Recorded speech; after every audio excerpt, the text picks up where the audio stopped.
difficult week. Yeah. Whew. I will figure it out, Professor Cooper. I'm fine now. You find out. Okay. Yeah. Sorry about that. Yeah. Some more light on.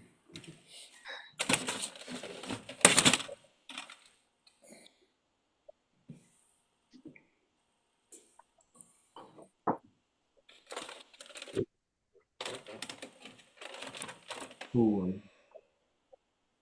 That's better. Professor Cooper. I don't know you remember me or not. I was in you actually. Hi. 2018. Yeah. Yeah. I was in at that time. I was in Shanghai. I went to your office.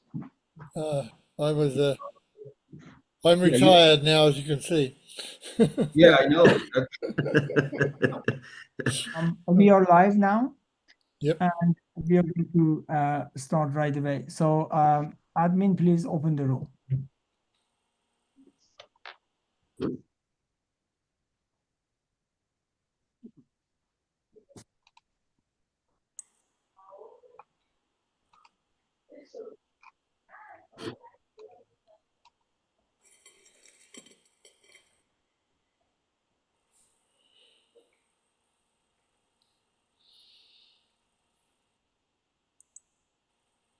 Let's see, there are currently roughly about 50 Yes. participants as we speak now. And they are coming. So Yeah. I think somebody got a trouble to log in this Zoom, right? Not familiar Yeah. with Zoom. okay, Yeah. so good morning, everyone. Thank you and welcome to Scott, or welcome back again. Today's topic is one of the popular topics again, and today's moderator is a popular moderator of Scott that we had before. So as you can see, examining humanity's spirit of exploration and creativity through contemporary adventure travel. So Professor Lee, who is the moderator, and his team are going to take us to a new adventure. You all know Professor Lee, but just in case, for those who joined Scott for the first time today, I would like to introduce a bit about Professor Lee, who is a professor at the School of Tourism and Sichuan University, academic and technological leader of Sichuan Province, Vice Chair of Tourism Geography Committee of the Geographical Society of China, member of the Commission on Environmental, Economic, and Social Policy, and the World Commission on Protected Areas of the International Union for the Conservation of Nature, chair of the Academic Committee for the Sichuan Tourism Society, and editor-in-chief in the International Journal of Tourism Anthropology. His research interests include sustainable tourism, development, adventure, anthropology, and tourism evolution under major events. And he has published 4 monographs and 1 translated book, and authored more than 110 academic papers in both Chinese and English. I think Professor Lee is too famous to be introduced here more. I want to pass the floor to Professor Lee, and we are all eager to hear from you and your team. Professor Lee, the floor is yours. Okay, thank you, Professor Kaisen, and good morning, everybody here, and thanks for your warm greeting, and also from Japan, and my name is Chen Li, just as introduced by Kaisen. I teach at Sichuan University and teaching in the School of Tourism. I'm currently in Chengdu City, and I think that which is well known as the hometown of Jan Panda. So hope that you can visit Chengdu and also my university. So I'm honored to serve as this moderator for our discussion today. So I would like to say a very good morning, very good afternoon, and good evening to our audience joining us today from different parts of the world. I see that there are currently roughly about maybe 100 participants as we speak now. So we were happy with so many audiences from all over the world. Firstly, we were forest. It's very important for me to express our appreciation to the organizers, in particularly to Professor Jafar Jafari, the curator and the father of the SCOT initiative.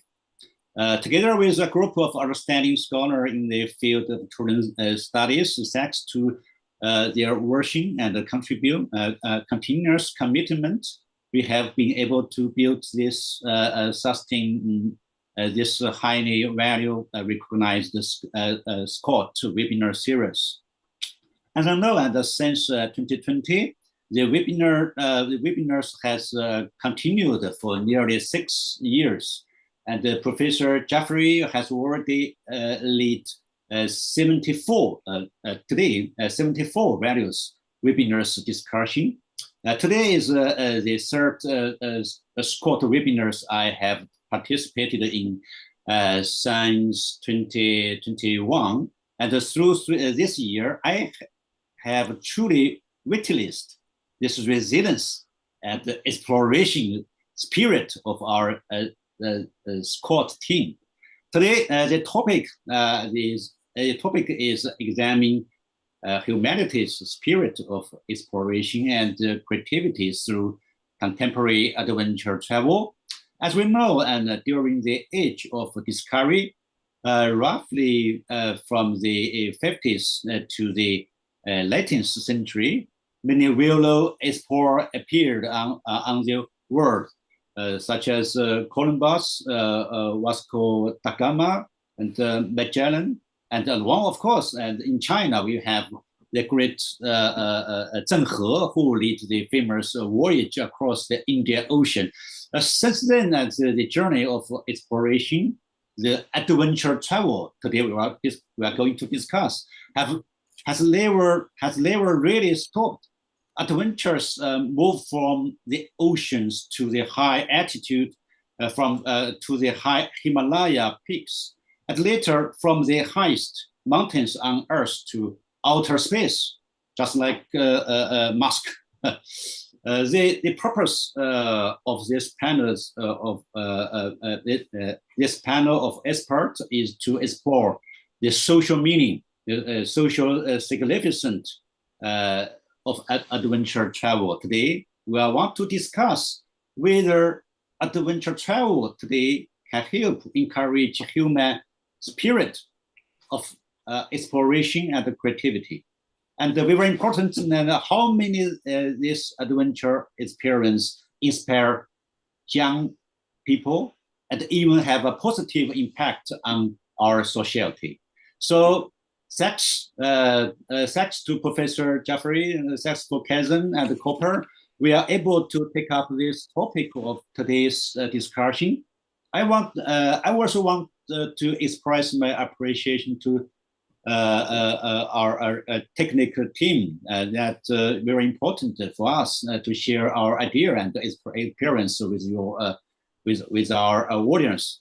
So through the value, we hope to reach government agencies, international organizations, NGOs, companies engaged in or supporting adventure travel in future, and the university, of course, a research team.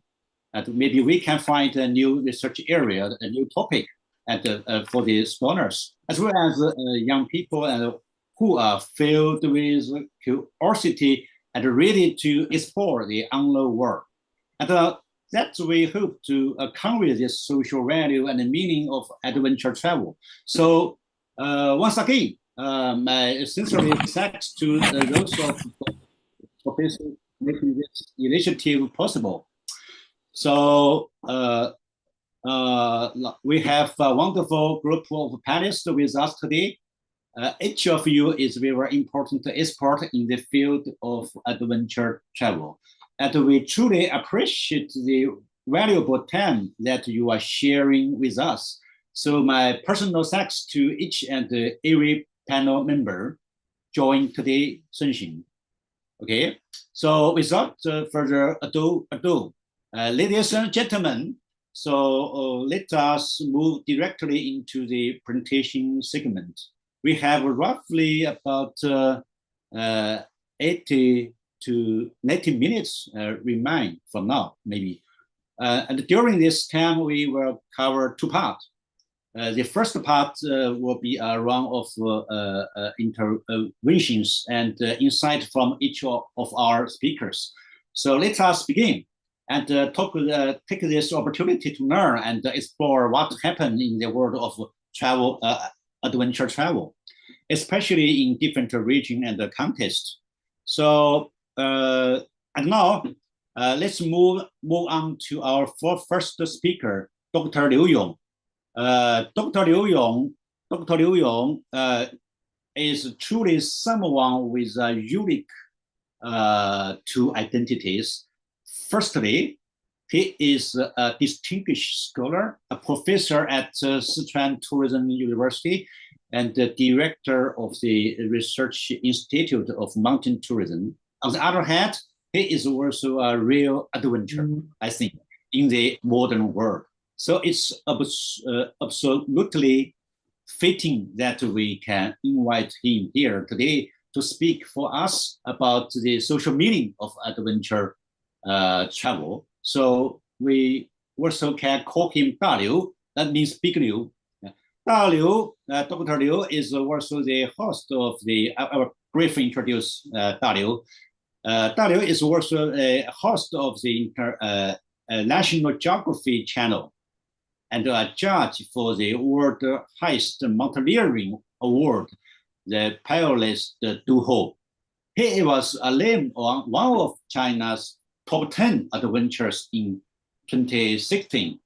And he has spent over 30 years climbing and researching across the Tibetan mountain regions and also in USA, Cuba, France, Nepal, Malaysia in the century, so many places. And I also can see he was adventuring in this area of our world. Beyond academy, he has made great contribution to community-based mountain tourism development in Tibetan region. His research covered cultural heritage, management, mountain tourism, social culture impact, Himalaya adventure, and high altitude nutrition. So it's an interdisciplinary research subject. And I must mention something truly remarkable for Da Liu. In 2023, he rolling across the Atlantic Ocean, a distance of about 5,400 kilometers in 54 days. And then this year in July, he successfully rolling across the Indian Ocean about 8,050 kilometers in 65 days. Became part of the first team in history to complete the challenge. What extraordinary human achievements. So yes, we can certainly say that Da Liu is a true legend in the world of adventure. And on top of that, he has published more than 70 academic papers and several books on outdoor and mountaineering, mountain culture. And so, ladies and gentlemen, so please join me and welcome Da Liu, Dr. Liu Yong. This floor is yours. So you can share your presentation, okay? Okay. Thank you very much, Professor Chen Li, for your really warm words. about me. You make me feel a little bit nervous about this. Okay, now I'm sharing my Take it screen. easy. That's a piece of cake. Piece of cake. Yeah. Can you you guys can see my Yeah.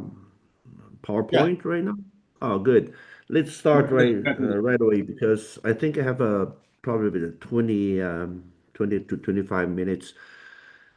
So good morning, dear Professor Chenny and all my distinguished colleagues, all the friends here, Professor Kazam or Jafar. Jaffer is not here, but still thanks for Professor Jafar Jafari.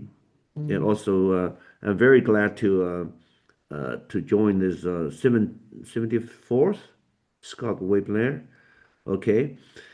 And today we're talking about hold on, let me check. Okay.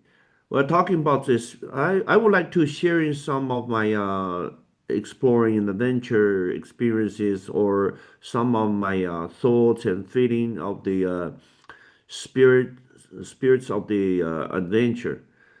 Uh, let's start with why explore.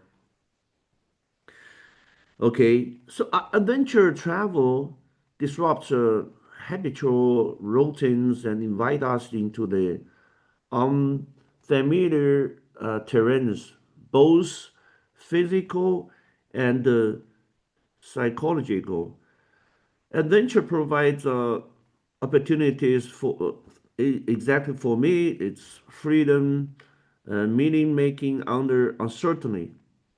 We're living a rolling like a certain life. So the past 30 years are really looking for some meaning of the life which is under uncertain. So the past 30 years, here we go. The past over 30 years, my adventure was from Himalayas to North Atlantic and from a lot of unclimbed peaks to the ocean crossing. Uh, it just kept me continue to shape my understanding of the nature and the humanity as well. So you can see the pictures on the left side, very left side. It's from Antarctic. That was 2015. I was expedition leader with other seven adventurers. We did a 42 days adventure in Antarctic. We start from I think we start from Ushuaia, Argentina, and crossing the ocean, arrived Antarctic. We did a lot of exploration and venture there. We climbed the mountains and ski and fly paragliding, do a lot of things there. That was one of my most extreme adventure in my lifetime. Still reminds me lots, even today. Here are some of my like what I call the global adventure experiences. Actually, I started my adventure life 30 years ago in my hometown because my place is very close to the Tibetan mountain range, so it's just a few hours driving from my place to this huge vertical mountain range. So that makes me have a lot of chance to meet a lot of mountain people, great climbers from all over the world, and I learned climbing as my first skill. Uh, then I start climb there after probably after 10 years climbing. I start to turn to my way to abroad to go a lot of places like Europe, South America, or Africa, or then to even to Himalaya and some other places. Here are some of my remarkable things. I'm very happy I've been to Cuba because it's Cuba is a socialist country. For me, it's really uh, familiar when I got there. It's like the situation what I had in my childhood time, and also let me check. I moved to my my field from a mountain to the sky after 15 years in mountains because I thought the mountains cannot give me any more what I want. So I moved to the sky, especially I remember many years ago when I climbed Mont Blanc. There's vertical routes. When I got to the top, but I have to walk on the ridge to the cable car. But I was pretty late, as cold and very windy. I missed up the cable car, so I could not get done. And there was one guy just fly by me, this paraglider, and I say hello, and I saw him probably just land in 20 or 25 minutes. Then I decide to, yeah, I have to learn that. Then I climb to the mountains, then I can get back to the warm place in a very short time, enjoy the good meal and hot shower. Then that's why I start my paragliding. Then I start to skydiving or wingsuit, a lot of things. So you know what I mean. It's just like you go step by step. With lots of skills, what I learned, I can travel around the whole world. Not only the city. I went to lots of nature, which were untouched by people, by human beings. So I just show some of my expedition in the past 20 years. But it's too much. So many of the adventures. So I just show some of them. But there's some remarkable things for me is like what Professor Chen Li said. 2 years ago, I did crossing Atlantic, and this year I finished and complete the Indian Ocean crossing, which brings me still lots of thoughts about the adventure, which I will share with you later. So this is a place what I lived. I'm living now. This is a map of China. So two-thirds of China is covered by mountain. So this country is suited for adventure. But this place which I live in is called Henduan Mountain. It represents the finest region for mountain adventure. Here. So Henduan Mountain actually is a hometown. My home is somewhere around here. So this is the gate to go into Henduan Mountain. So this is only south to north lakes, river, and mountain system here. So it create lots of space for the adventurers.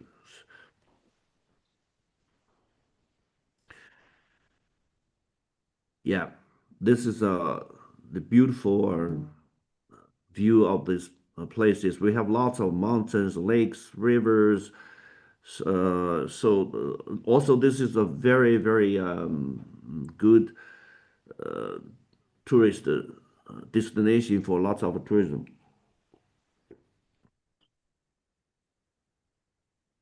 Since we have such nice nature, I I've started learned lots of skills like ice climbing or paragliding or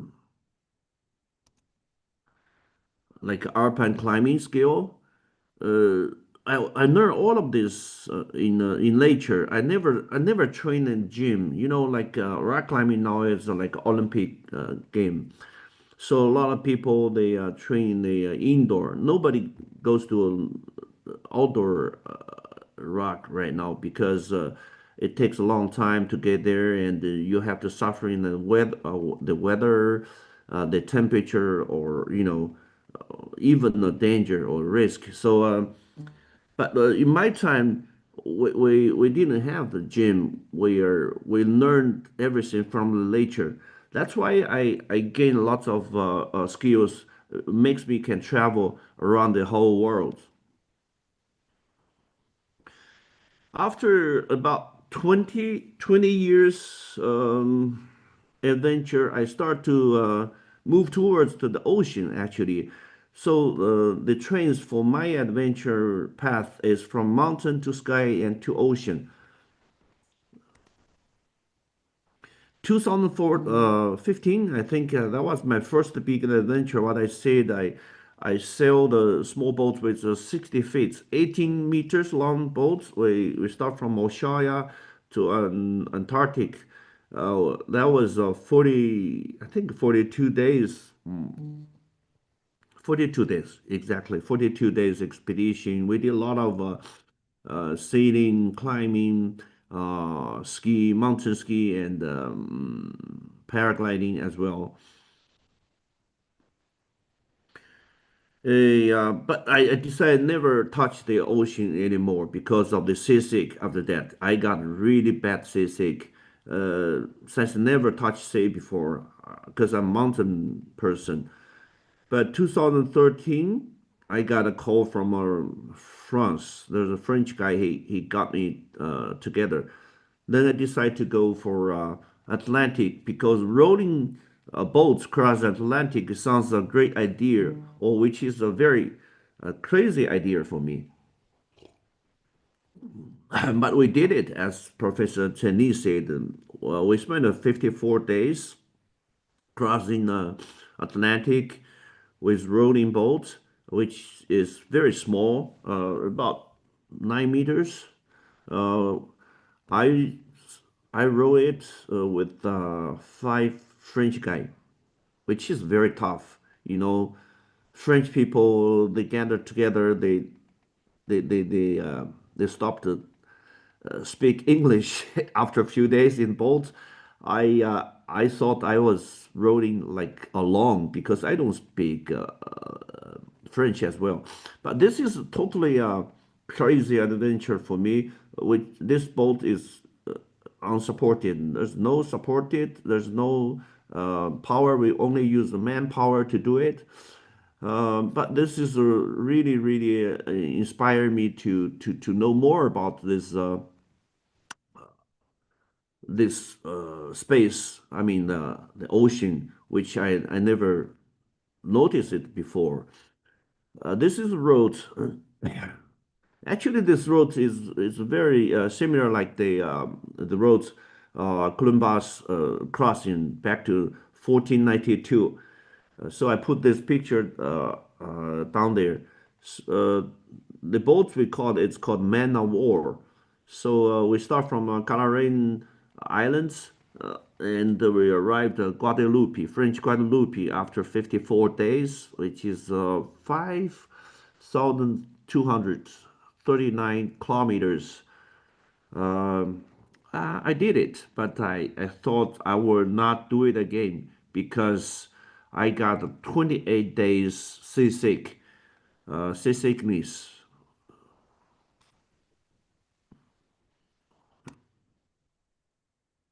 I'm not sure if I did. 反正对我来说，这是一个 I have a little 动能，而且 I have a little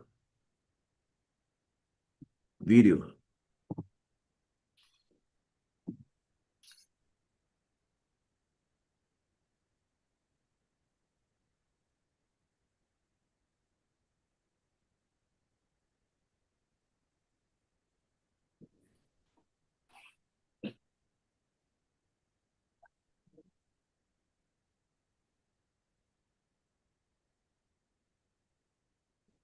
The voice now?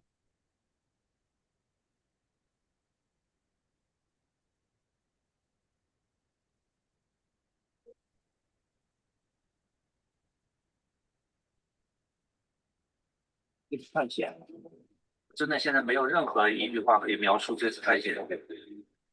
但是我希望，可能当我结束的时候，等我回到我这个正常的社会生活中的时候，我会去重新认识我的生活，它从每一滴每一点开始。Shaking your head, yeah!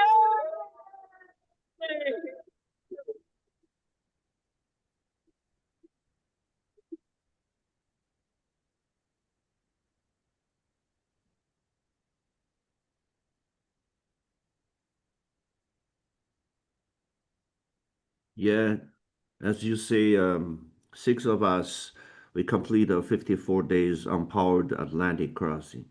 But it's not only rowing, because as a scholar, in the whole trip, I write a diary. So it's a big diary. Actually, I'm publishing this book right now. Also, when I came back, I worked with Professor Lee. We're working a paper, academic paper right now. And from that trip, there are three themes emerged for me. I think I would like to share this with you. Um, so first of all is like what I thought is when I do the adventure, I feel the negotiation between individual and group. It's one of the biggest issue when you are in extreme environments. The second one is the pursuit of the freedom within the constraint. The third one is it makes me really get into the deep thoughts of the relationship between human and natures. So I'm still working on this science. I come back. Of course, we've been trained. I mean, academic trained for many years. That maybe can observe the life in the boats by the academic view. So the study we're doing is what I would like to say. I use auto sonography as a method to sort about that. I think the traditional ethnography studies the others, but what the situation I was in is I stay in the position as a researcher, as both participant and analyst. Extreme adventure revolves unique insight into human motivation, emotion, and and what I would like to say cultural meaning. So this extreme environment really makes me understand how could I use my academic training in a to build up a link with this adventures, extreme adventures. So in my papers, what I work with Chen Yi, I distinguished the meaning of the escape and the transcendence. While some frame the expedition as a escape, for me, it was a transcendence-oriented journey. This is an attempt to surpass previous limits, forget in the Himalayas and the air. Okay, let's move. Okay, I think I only have 5 minutes to go, so let's move to the next one.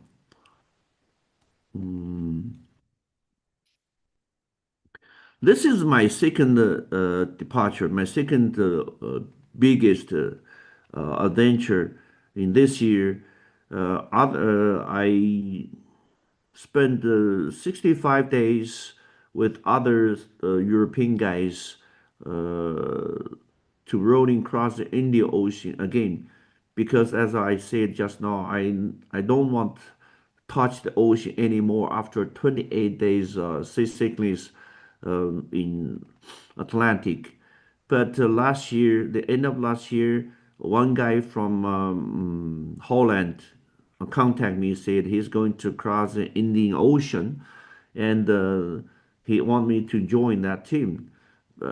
After I check this materials, all the informations, in short time, I thought I would go because I knew there's nobody crossing this. There are only a few people trying, but nobody successfully complete this rowing.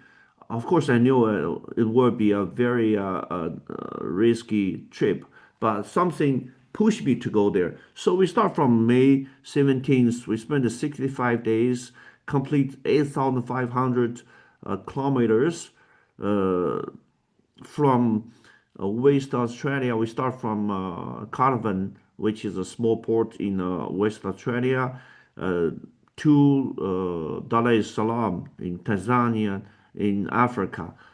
This makes me feel great again. This is a few seconds videos about what we have right now. So this is the whole trip, which is very tough. I even think this 10 times more tough than Atlantic. When my friends talk with me, I say in Atlantic, the worst day is a normal day in the ocean. We got big waves. We got really bad injury and lots of rashes and allergies on my body. And when the water comes to my body, the salt makes it even more hurts. But you have to row 12 hours a day. I mean, I was suffering in this pain, but actually it was not the worst. The worst thing is we got lots of big waves and we lost the rudder, even the central board. We cannot row anymore. We cannot keep the direction. So it's like basically it's just like a rafting boat. We lost the spare board. I mean the rudder in Madagascar, which is we still have 1,500 kilometers to the mainland Africa, because our goal is to reach mainland of Africa. Luckily, the Korean brought us to Dar es Salaam. We're lucky we're still alive. And when I arrived there, this picture shows the day when I arrived there. We arrived there like very late afternoon. It's around 6:30 in the afternoon. You can see we looks like a savage. We haven't shared for about more than 2 months. We eat really shitty food. Even only the little drinking cold waters every day. But we were so happy to reach the land. So, what my feeling of this trip is, we really figure out the six phases model of the emotion and cognitions. The whole process I passed is from confidence to doubt and struggle, then compromise. Then I start to accept the deep blue oceans. Then the end of this is surviving. So let me show you this. This is the whole process of this emotion model of my study. So you can see when I start, I start with a confident emotion, which is on the peak. Then it goes down to the bottom, then go to the peak again, then bottom, and the last minute you gotta survive a situation. You go back to the peak again. So this is what I found. All right, let me get back to the last. So I figure out some human-nature relationship, which is a very special for me. Even I was in a nature for many years. I haven't found it before. I think freedom is the most important thing. What I found, but freedom is not absence of limits. It's a, but it's ability to live in meaningfully with them. The ocean teach me the balance, remind me that progress without humanity creates a disconnection.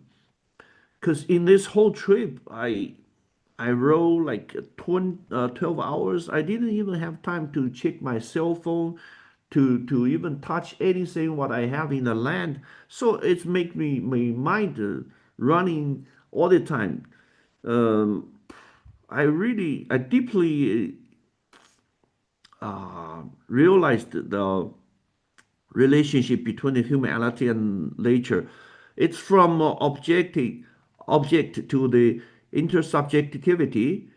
Also, it's from conquest to symbiosis.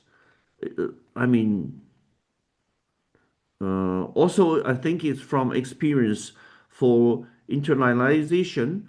Nature become part of some of my spiritual fabric. This is what I feel. So this the three themes, what I feel, what I found in this trip. Since the time is very short, so let me just finish in one word.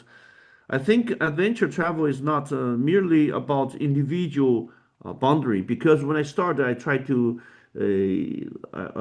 chasing my boundaries. It's not the individual boundaries. It's catalyzed crossing culture, understanding, social resilience as sustainability. Each step into the unknown world is not only a exploration of the world, but reinvention of what it means to be human beings. Uh, okay, this is my little thoughts to share with everybody here. Thank you for listening. My speech is finished. Professor Chen Li. Okay, thank you, Dr. Liu Yong. Thank you, Da Liu. You give our I think it's a very informative and thought-provoking presentation from your personal perspective and experience. And first of all, Da Liu, I think I have to pay my firstly, I think I have to pay my highest respect to your extraordinary journeys. Your adventure have not only crossing mountains and oceans, but also pushed through the limits of the human body, at the boundary. Just you mentioned at the end of the presentation, the boundaries of the social interaction.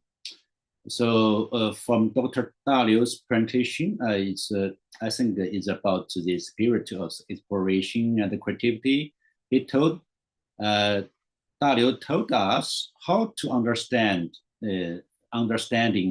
humanity's evolving relationship with nature through adventure travel.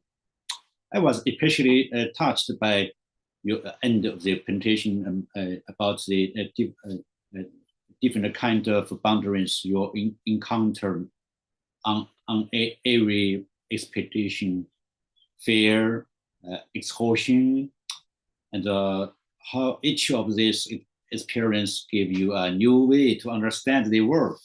So you mind us that adventure travel is not only about reaching new place, but about rediscovering the world we already live in, to watch it as if it were a new content or a new field, right?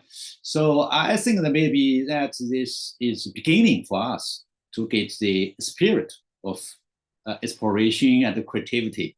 So just we talk about it today. Or I also found that it's deeply inspiring when you're talking about the meaning of extreme adventure, how they reshape the relationship between human nature from your personal experience. As you said, the ideal relationship between people and nature is maybe not simply a protection and use, but about the lifelong dialogue with nature, built on understanding and respect nature. Perhaps only in this kind of relationship between humanity and nature can truly bring creativity. So thank you. Give us a very short provoking presentation. I think that our audience here today can feel your feeling. Okay, I will also say hello to our audience. I think that we're roughly about 100 participants now. So please do stay with us, because we have more interesting presentation and debates that are coming up. So thank you once again, Da-Liu. And now let's move on to our second speaker, Miss Mia Liu. Mia. So Mia comes from a wonderful NGO, the Adventure Travel Trade Association, international NGO. So we can call it ATTA. He serves as as I know, she serves as the project manager for the Asian Pacific region, and as many of you may know, ATTA is the world leading network for adventure travel professionals, collecting more than 30,000 members worldwide. So it's a huge organization, including tour operators, destinations, gear brands, and the medium partners. All work together to make travel a force for good. In her role, Mia worked to foster cross-cultural cooperation, collaborate across Asia and the Pacific through industry partnership, learning program, and a community events. As I know, and she has made meaningful projects in Japan, right? In Shanghai, in Fiji, Bangkok, Singapore, so many places in Asia, and so many other places, right? Creating opportunity to knowledge exchange and cooperation that really help to strengthen the adventure travel ecosystem. She believed that adventure travel continued to represent humanity through spirit of exploration and creativity, a spirit rooted in value co-cooperation, value co-creation, we can call it. So where travelers, business, and local communities work together with the member of ATTA, work together to generate sharing value and meaningful experience. So today, she will be sharing her insight on value co-creation in adventure travel, a topic that beautiful collective exploration, innovation, and community Mia, this floor is yours. Okay. Thank you. Thank you, Dr. Cheng Li. I'm sharing my slides right now and hope you can see. So it's really my honor to be here, and I was so inspired by Dr. Liu Yun's presentation earlier, and he is a true adventurer for sure. But as for me, I can see myself as an adventure traveler, but not an adventurer. Compared with Dr. Liu Yun, and as a normal traveler, I think most of us will be like inspiring by Dr. Liu Yun's exploration. But for me, at least, I don't have that courage and professional skills to be on the ocean or on the sky. For me, I will be still book my trips and start my adventure activities with local operators, with hotels, with local guides. I need them to be my backup, and I need them to provide the safety, security, and trust. So that's how they are actually the secret heroes behind the scene, and they are actually bonding the adventure or the spirit of exploration, and to send them to all the travelers in the world. That's why I'm sharing today on behalf of those B2B partners and those secret heroes on the ATT's perspective, as we are a community of those partners in the global wide. And my presentation will be focusing on the co-creation and the spirit of exploration. And those are really the bonding and the heart of the ATTA community as well. So talking about Adventure Travel Trade Association, I think I want to ask all of you a question about what is adventure travel in your mind. I think no matter in the professional world or in the academic world, there is too many definitions, and like Dr. Liu Yu is true adventure travel for sure. But if I go to a day tour in Chengdu and to visit the pandas, to visit the Qingcheng Mountain, is that an adventure? So I want to give you the a chart or a definition by the Adventure Travel Trade Association.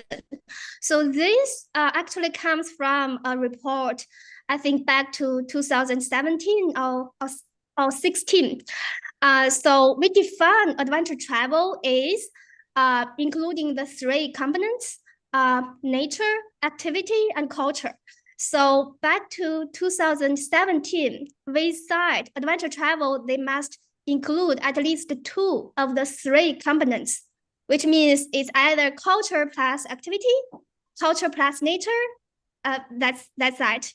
And all those adventure travel can either lead a positive impact to destination, or it's either challenge yourself. So it's a quite wild definition, and it doesn't need to be really climbing the Himalayas or really like jumping the sky. So for normal and standard travelers like me, hiking maybe to Qingcheng Mountain is already an adventure trip. So then, like I said, we really, for normal travelers, we really rely on the adventure providers to provide those amazing trips and the safety backups. And they are really the people to create those inspiring trips, to create those inspiring activities. And that's why I want to share how this spirit of exploration in the travel trade world, and where are the really travelers going, and how is that? So like I said, Dr. Liu Yun is still in my presentation because he's the true core adventure first travelers for sure. And back to 2017, the ATTA can say the 30% of the international outbound travel market is focusing on the core adventure first market. So it's 30% back to 2017. I can see that. And this year, we just launched the new report, and the data was based the data back to 2023. I think that's the most accurate data we can get.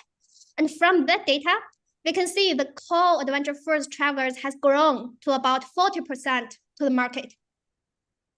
And with the market is evolving, I think the new generations are like growing up to become the dominant of the travel world.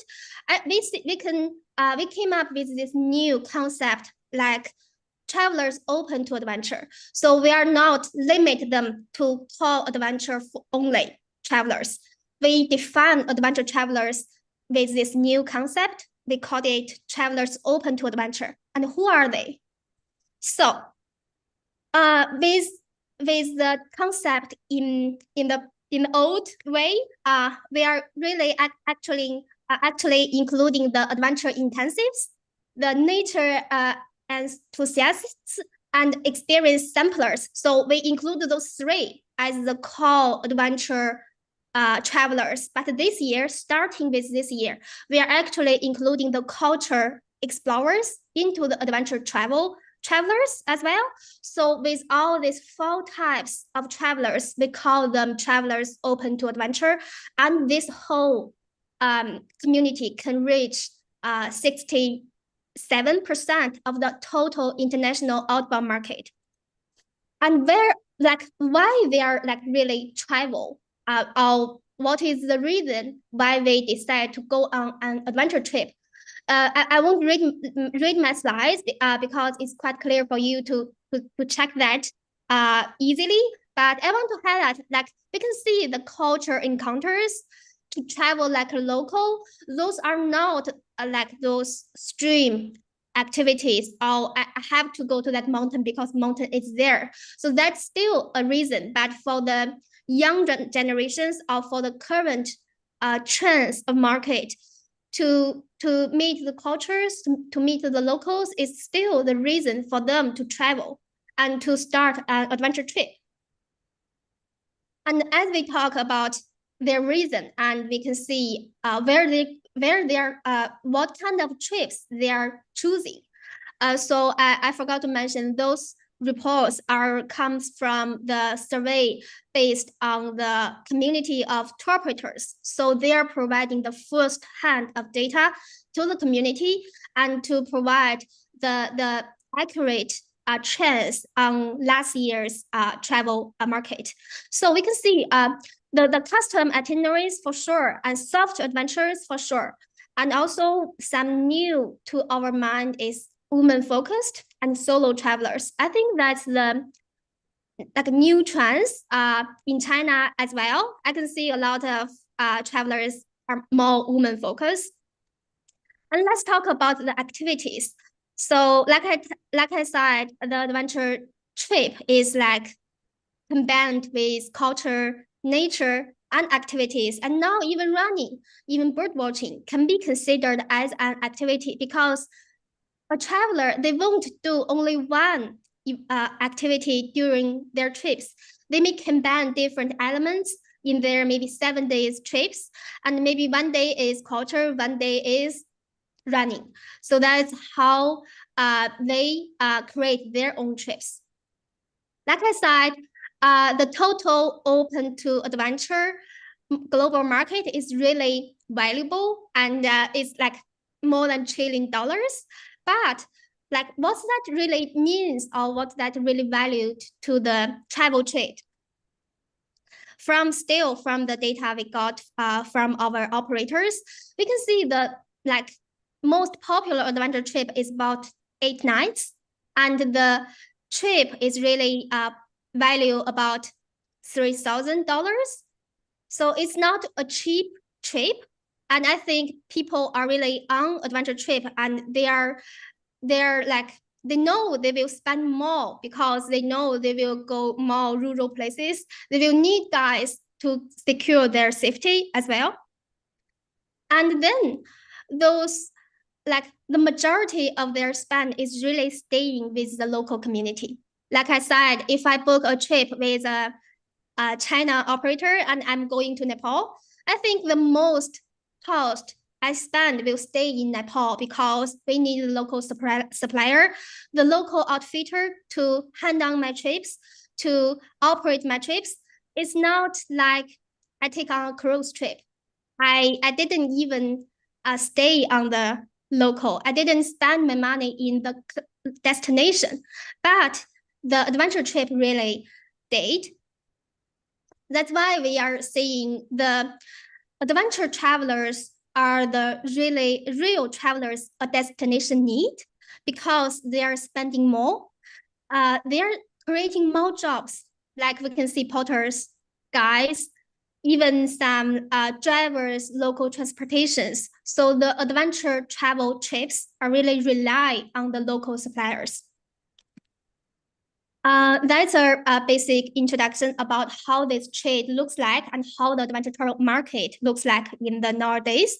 And I want to highlight how the spirit of creation is really showing in the travel trade world. And in one word, I will say it's community.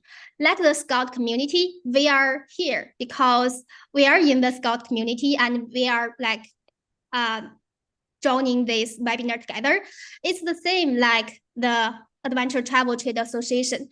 We are this community with all adventure believers and also with all adventure travel professionals, no matter it's operator or destination or even an individual person. You love adventure. You see the value of adventure travel can really bring to destination to protect the nature, the culture, still to create the economic value, because we always say sustainability, but we need that for nature, culture, and also we need that to maintain the business of the operators.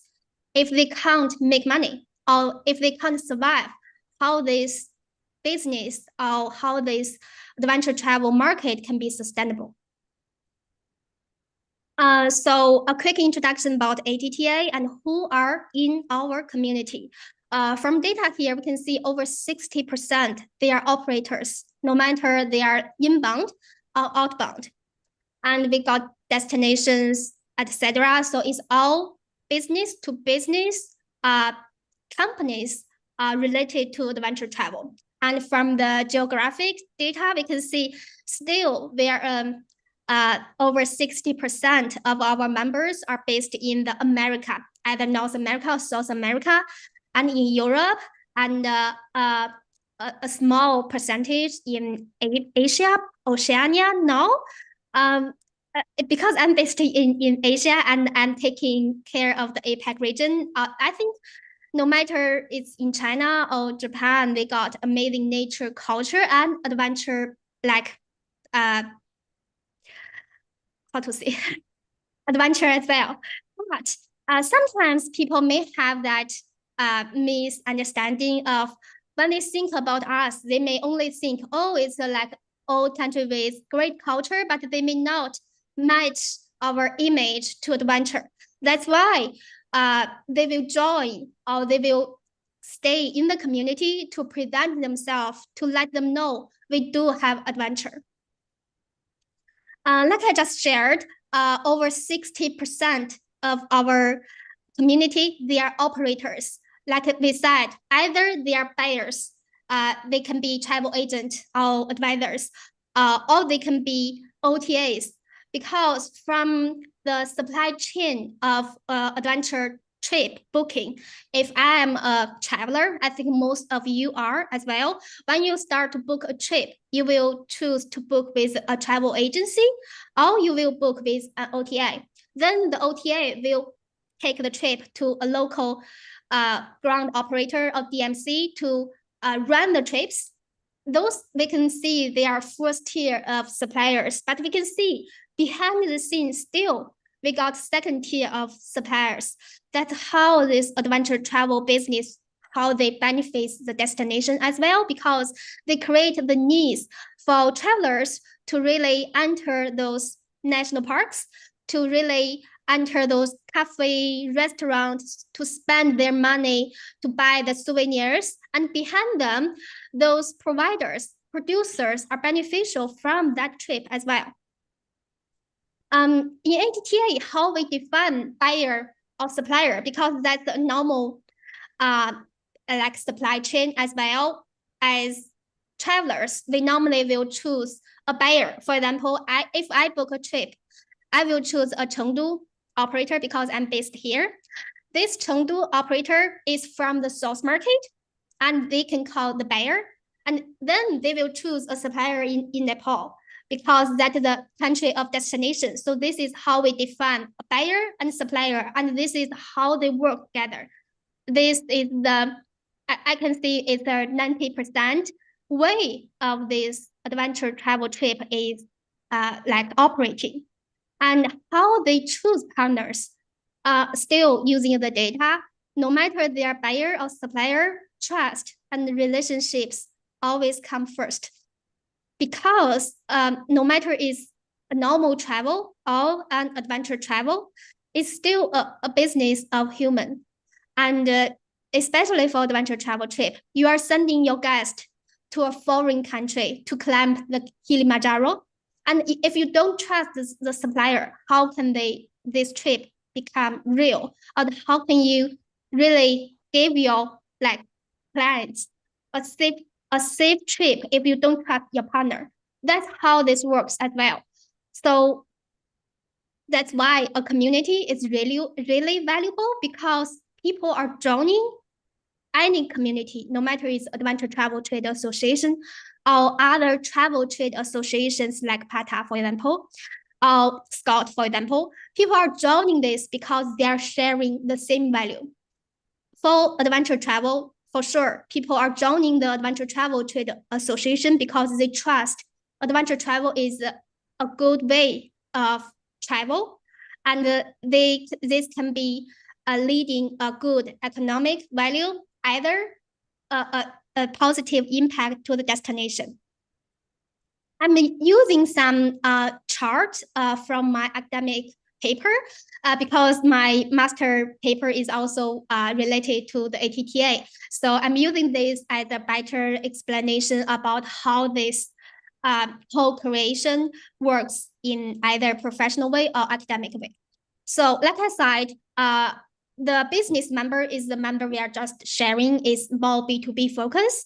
And in a destination perspective, why they join and how they participate in the networking and community involvement, and how they really beneficial to their brand.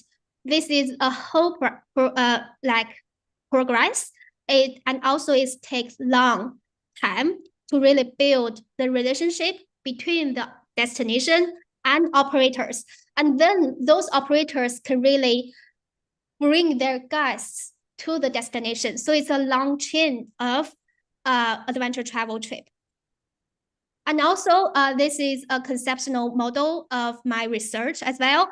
I will introduce this co-creation process first, because that's how I introduced earlier why the community is there and why members are joining, because they have this value identity, and we have, as ATTA, they are building this environment for them to co-creation together. And still, both identity or environment will lead the behavior of our members, which can lead a positive impact on destination. I will show more charts later. But this is actually Van de ANOVA analysis based on my research as well. I am putting here because as a global organization, sometimes we may consider, we got members mainly from US. Maybe the US members will have more knowledge or more value co-creation in the community. So we're trying to prove that, is that really true? Is that the destination, the type of members really matter in this value co-creation process? And the result is no. No matter where are they from or what types of members they are, it doesn't really matter their co-creation process, but what is matter is about their years of membership and their participation. Why? I will show you later as well. And this is a photo of our events in Japan in 2023. Like I said, we got more members in the US and America region. So we usually held our events in the other side of the world. So the Japan event is the one and ever annual event we held in the Asia region. And that's the community we have. You can see it's not formal at all. It's not political at all. It's all about fun, networking, and connection. And people are here. They are come for business, but they're still having friends here, having partner here. They're joining the events every year in different destinations with ATTA because not only because the ATTA staff, because the community members they know in the ATTA. That's why they are staying in the community. That's why they are active participating all the events in the global world. And like I said, those really co-creation process can benefit to the destination. I won't say much about this research, but you can see this is how the model of this co-creation process and how they lead to the sustainable competitiveness of our destination. And what means the sustainable competitive of our destination? I'm using another research as well. As ATTA, we are really doing a lot of research based on adventure travel as well. So this is a recent research we launched in 2024, and we are really assess the destinations in 9 pillars to assess their competitiveness in different levels. And within here, I'm still using the example of Japan because they are the one and only destinations in the top 10 in the Asia Pacific region. And this is the score they got.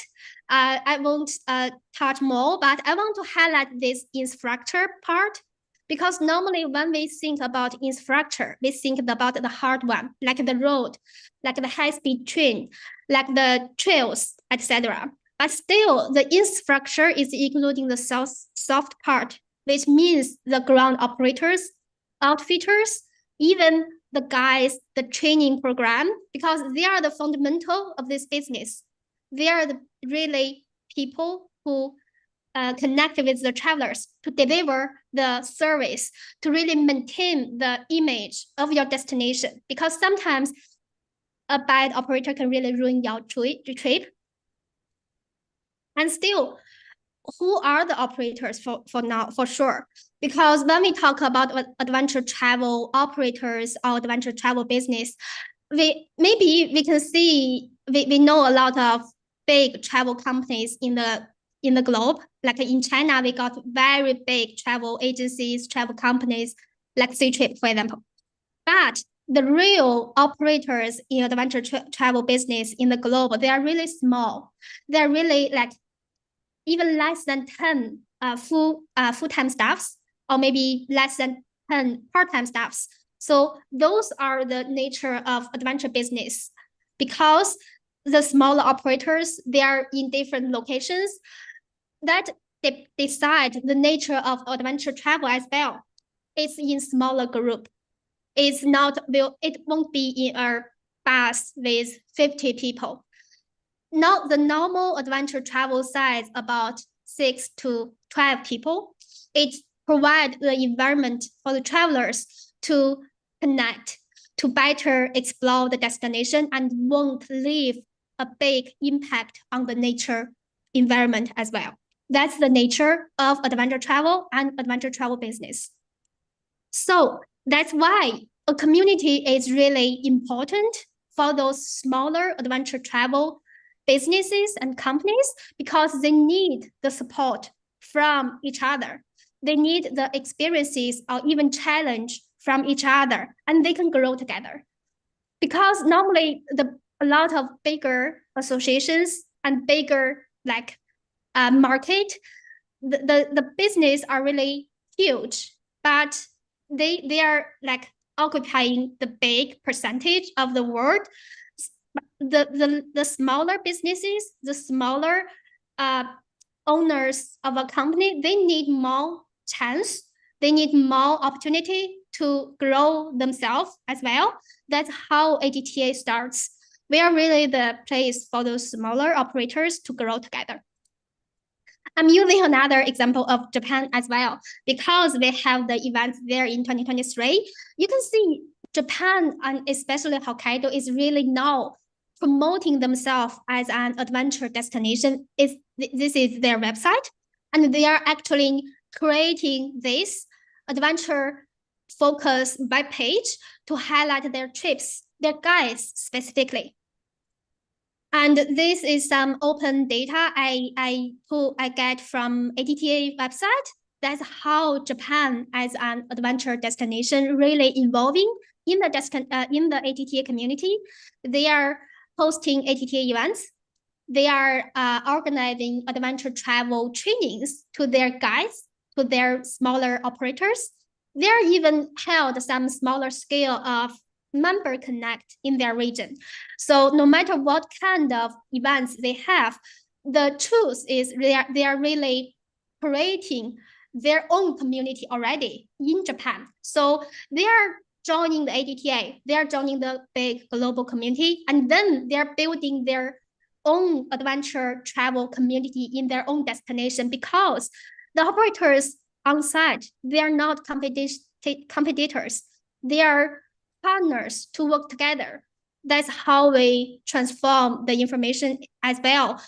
Like for example, in Sapporo, even the city, they got 20 operators in adventure travel.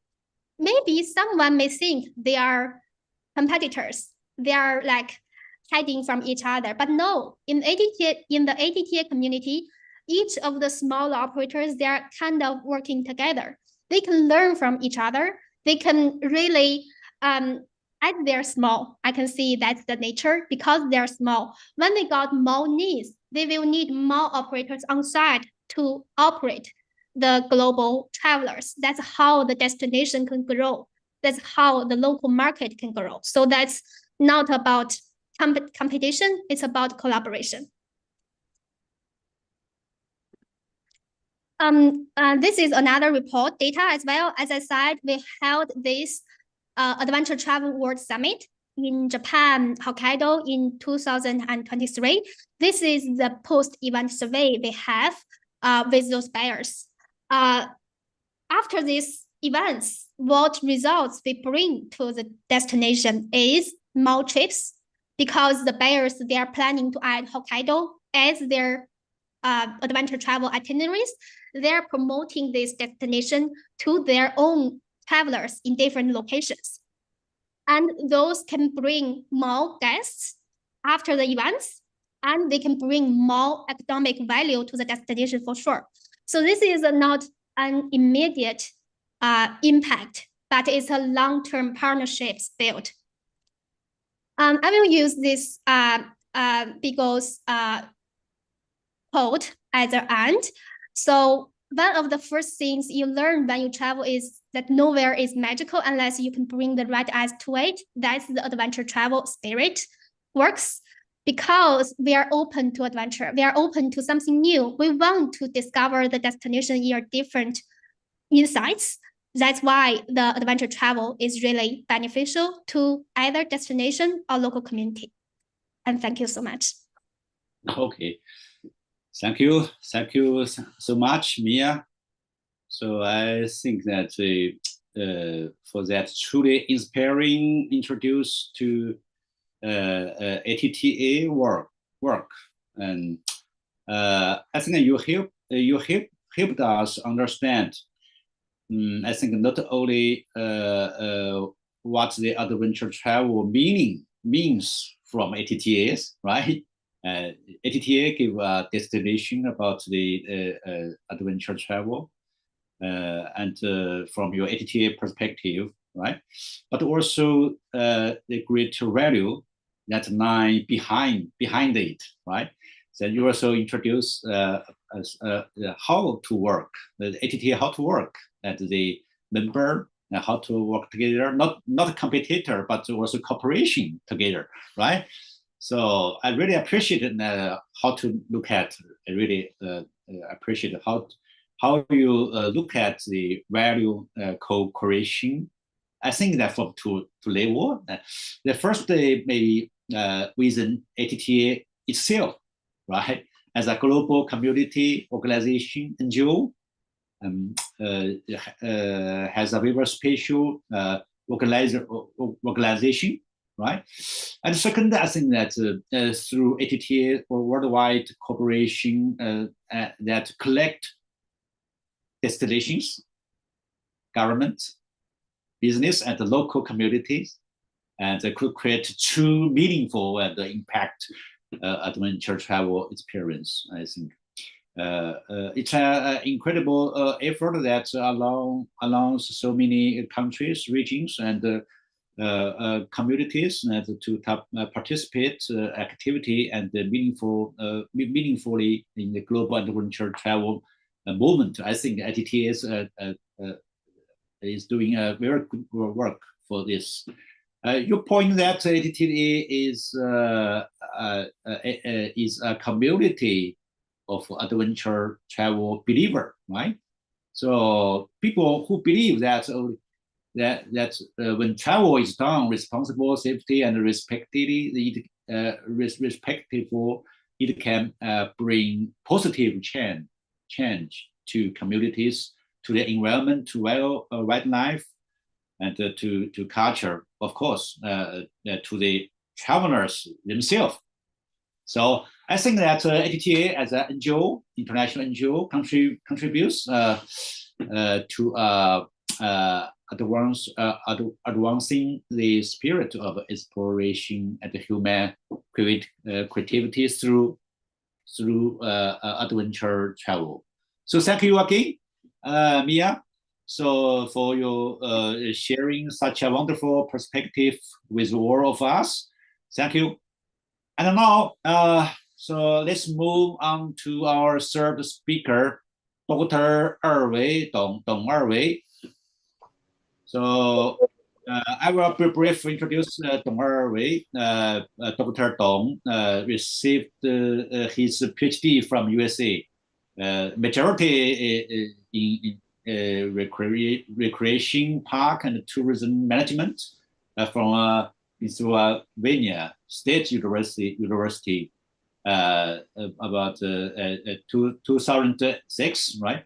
He has been extremely active in academy and has held a lot of appointments at universities across United States, China, Korea, Japan, and South Africa, serving in various roles, I think, as a distinguished professor, research professor, honorary professor, guest professor, and visiting professors, a lot of in various roles. He is not only a real recognized international scholar in the field of tourism and recreation, but also someone with industry connection, having working with organizations such as Visa China, NBA China, and the U.S. Embassy in Beijing, and the U.S. Department of Commerce, Brand USA, and many others. So many, I cannot read it one by one. And Dr. Dong has also recognized, has organized 10 international conferences for Chinese universities, hoping to build important bridge between academy, industry, and policy. So as a truly global scholar, Erwei also brings a unique international perspective on adventure travel. Today we are going to talk. We are discussing, and I believe he will offer us some very insightful reflection on this topic today. So, Dr. Erwei Dong, the floor is yours. You can share your presentation. Okay. Well, you can see my presentation, right? Yeah, Full I can see. screen. Okay, great. Thank you so much for organizing this. Wait, no, we cannot. You have to please share your presentation now. I share. Can you see that or not? Can you see? Kazan, can you see? No, we cannot see it. I think we saw it Oh, once. sorry. Now it's Please. okay, right? It's coming. Now it's fine. You can see screen. The full screen. It's not the Yes, one. what is your last slide? Last page. You should move to the first page. It is the last page now. I think it's getting old, just like Okay. stop sharing again, do again. Okay, now I know what's going on. Oh my gosh.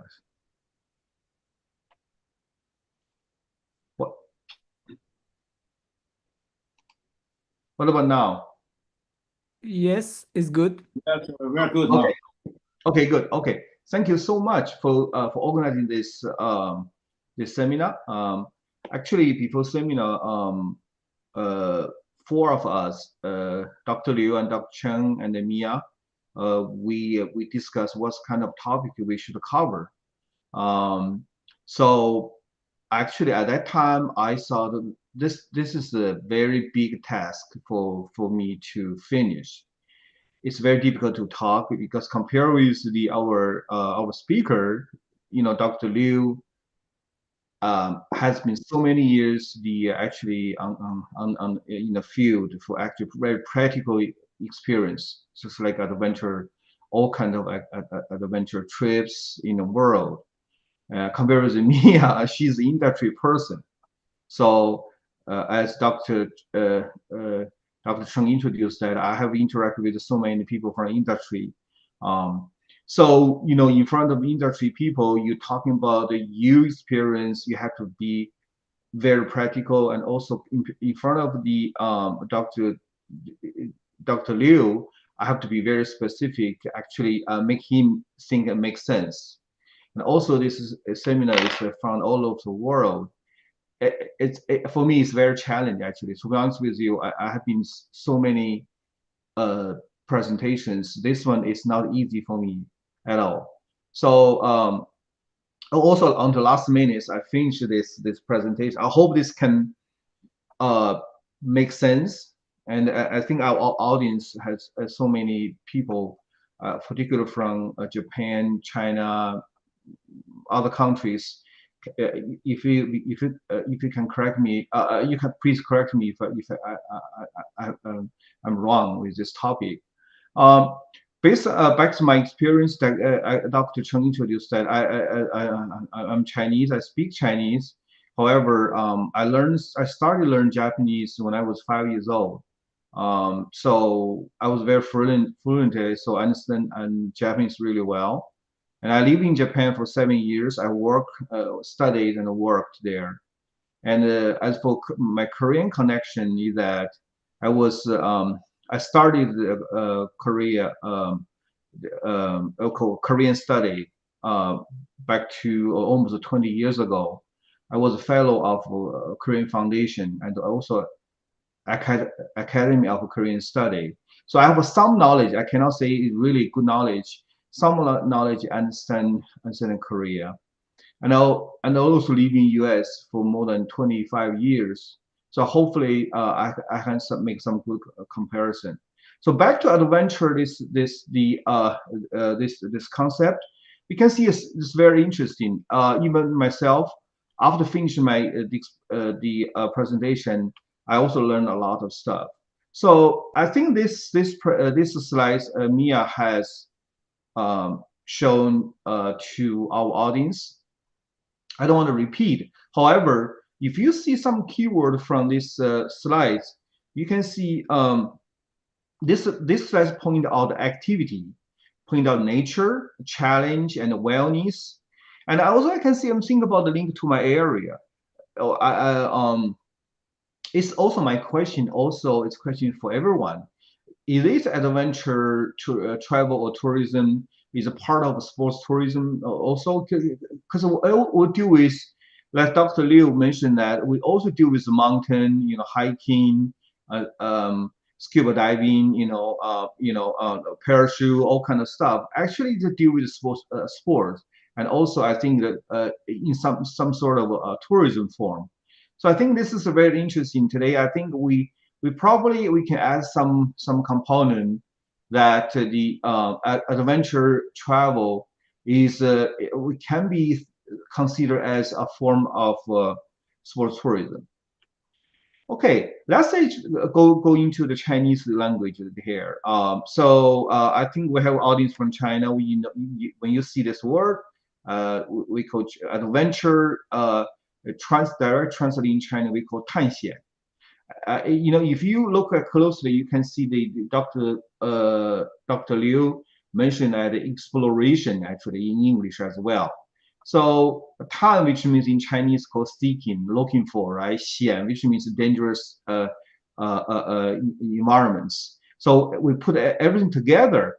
Sometimes we talk about 探险, we may mean exploration because there's a language nuance, right? Always like that. So refer to act of going to developed or dangerous environments to investigate and explore. This word original from Tang Dynasty. I checked the actually website from Tang Dynasty from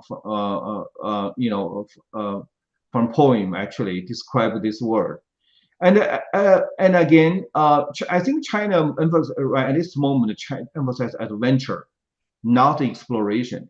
So you can see the association, 中国探险协会, which is the Chinese Adventure Association. You can see this, right? It's a very interesting adventure association. Which means, and you click the website, they're all kind of talking about the challenge actually. Climb mountain climb and also get a license, get trained, because you have this website tell you when you do this kind of activity, you have to go to very unusual place. Why this really matter, Chinese Adventure Association? Because in most of the activity in China, actually government run organized activity.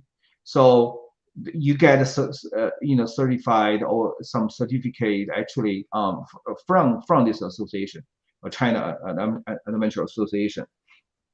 But and also you go to deeper, you can see the deeper all kind of adventure tourism in China. They introduce those places, and you can see that probably they talking about hiking the Great Wall. I kind of disagree with them because I never heard any of my friend actually even hiking the Great Wall.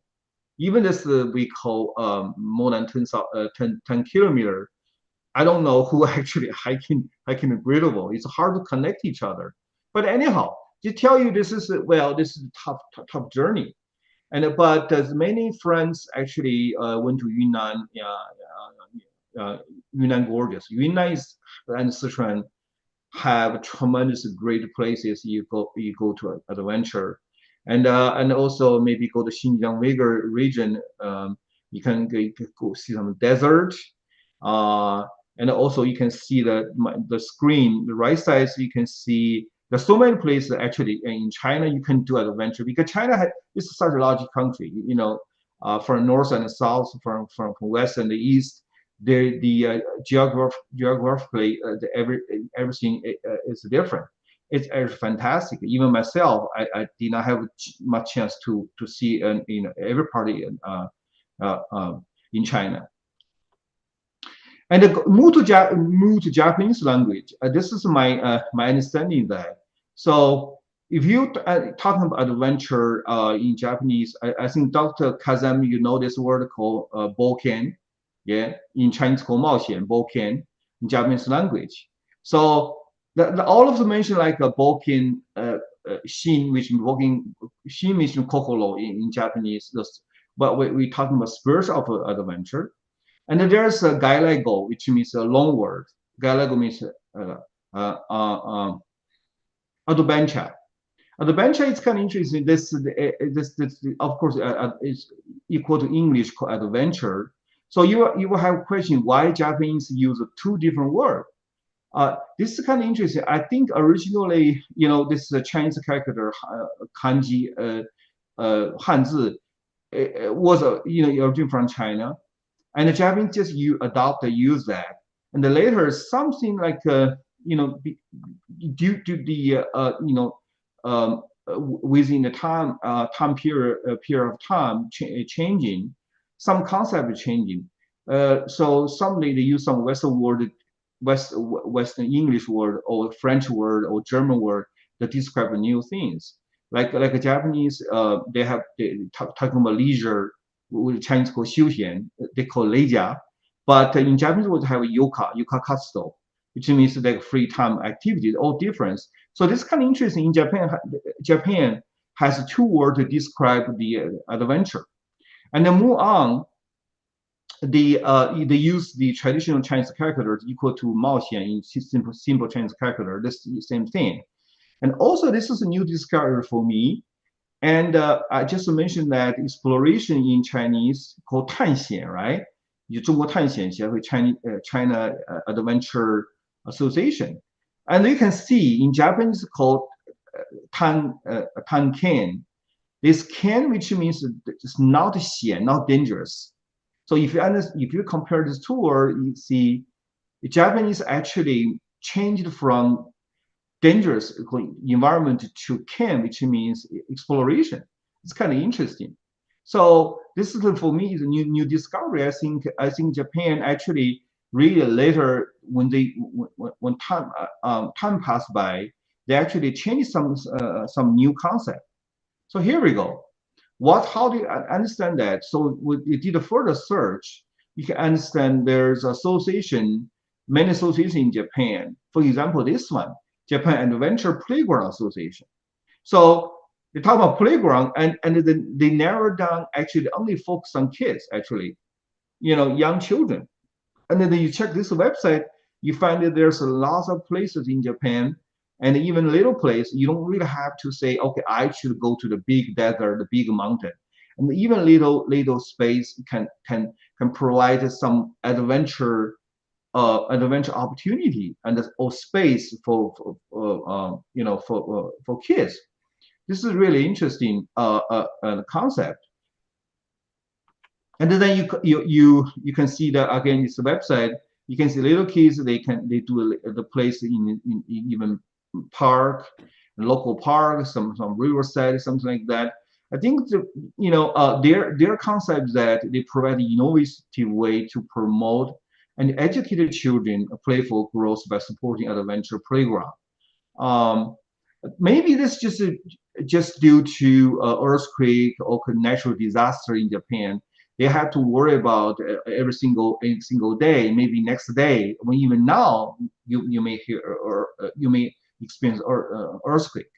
Yeah, I remember when I was in Japan, when I was talking or take a train or whatever, when I was sleeping, I feel like the whole house were shaking.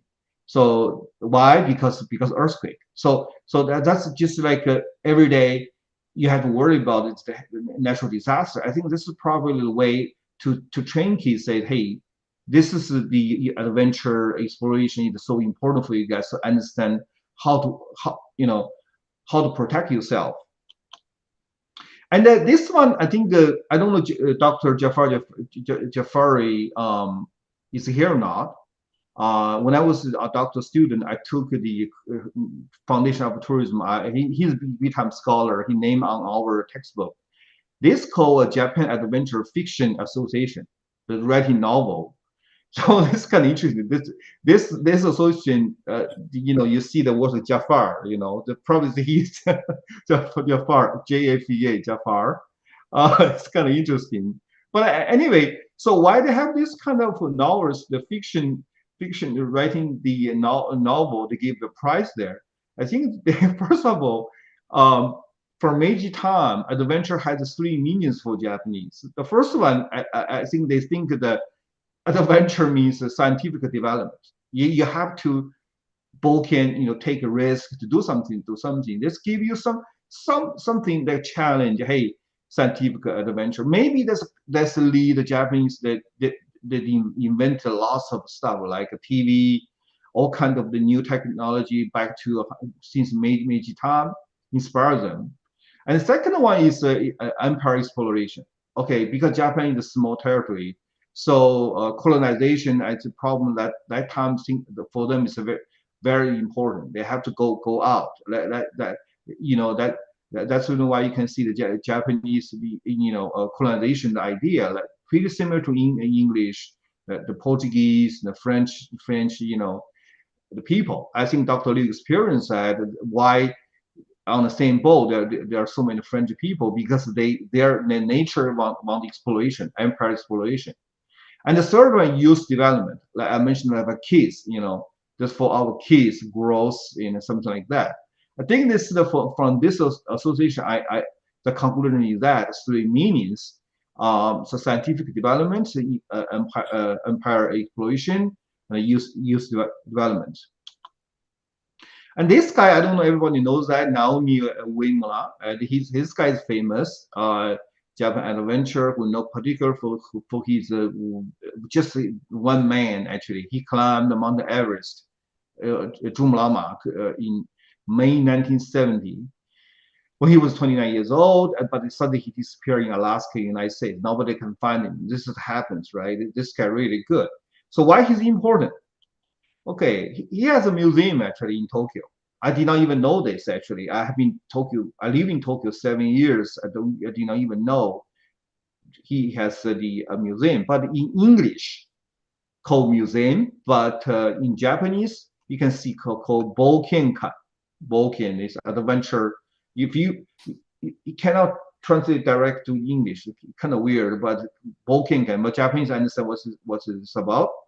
And it is a nice building. And you can see they promote this one again. The focus on next generation, for future generation kids. They call Uemura Spirit, because this guy actually is a famous guy in the world. Lots of people know his name, and he inspired so many people at that time back to 1970 and 1980. And move to Korea, actually, this is interesting, or even interesting for me, because in Korean word, adventure is, look at this word is mohyung. Mohyung means in Chinese called 冒险, Boken, mohyung. So three languages that can very similar, right? Like one word, the Italian word, the Spanish word, maybe Portuguese word, all similar. Another word is the tamhyung. Tamhyung means, again, it also originated from a Chinese word called 探险. Mohyung, tamhyung is 探险. So Korea actually adopted that word, for their language. Surprisingly, the Korean people also did not use gaelic or long word from other language. Because Korean also very similar to Japanese, they borrow so many words from English word, but this time they did not use that, and they did not invented their own words to describe the Korean Hangul word, Korean word to describe this mohyung or tanhyung. So this is very interesting. You can see. I think Korean, maybe they think that, oh, this is a two Chinese character, maybe just exactly describe what they have done right now. So now I'm going to show you a video promotion video from Visit Korea, actually official made by their country. As you can see, what's exactly mean for them. Okay, this is very short, very funny one. I hope you can hear clearly the background. It's a very good video.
It's Mohyun, yeah.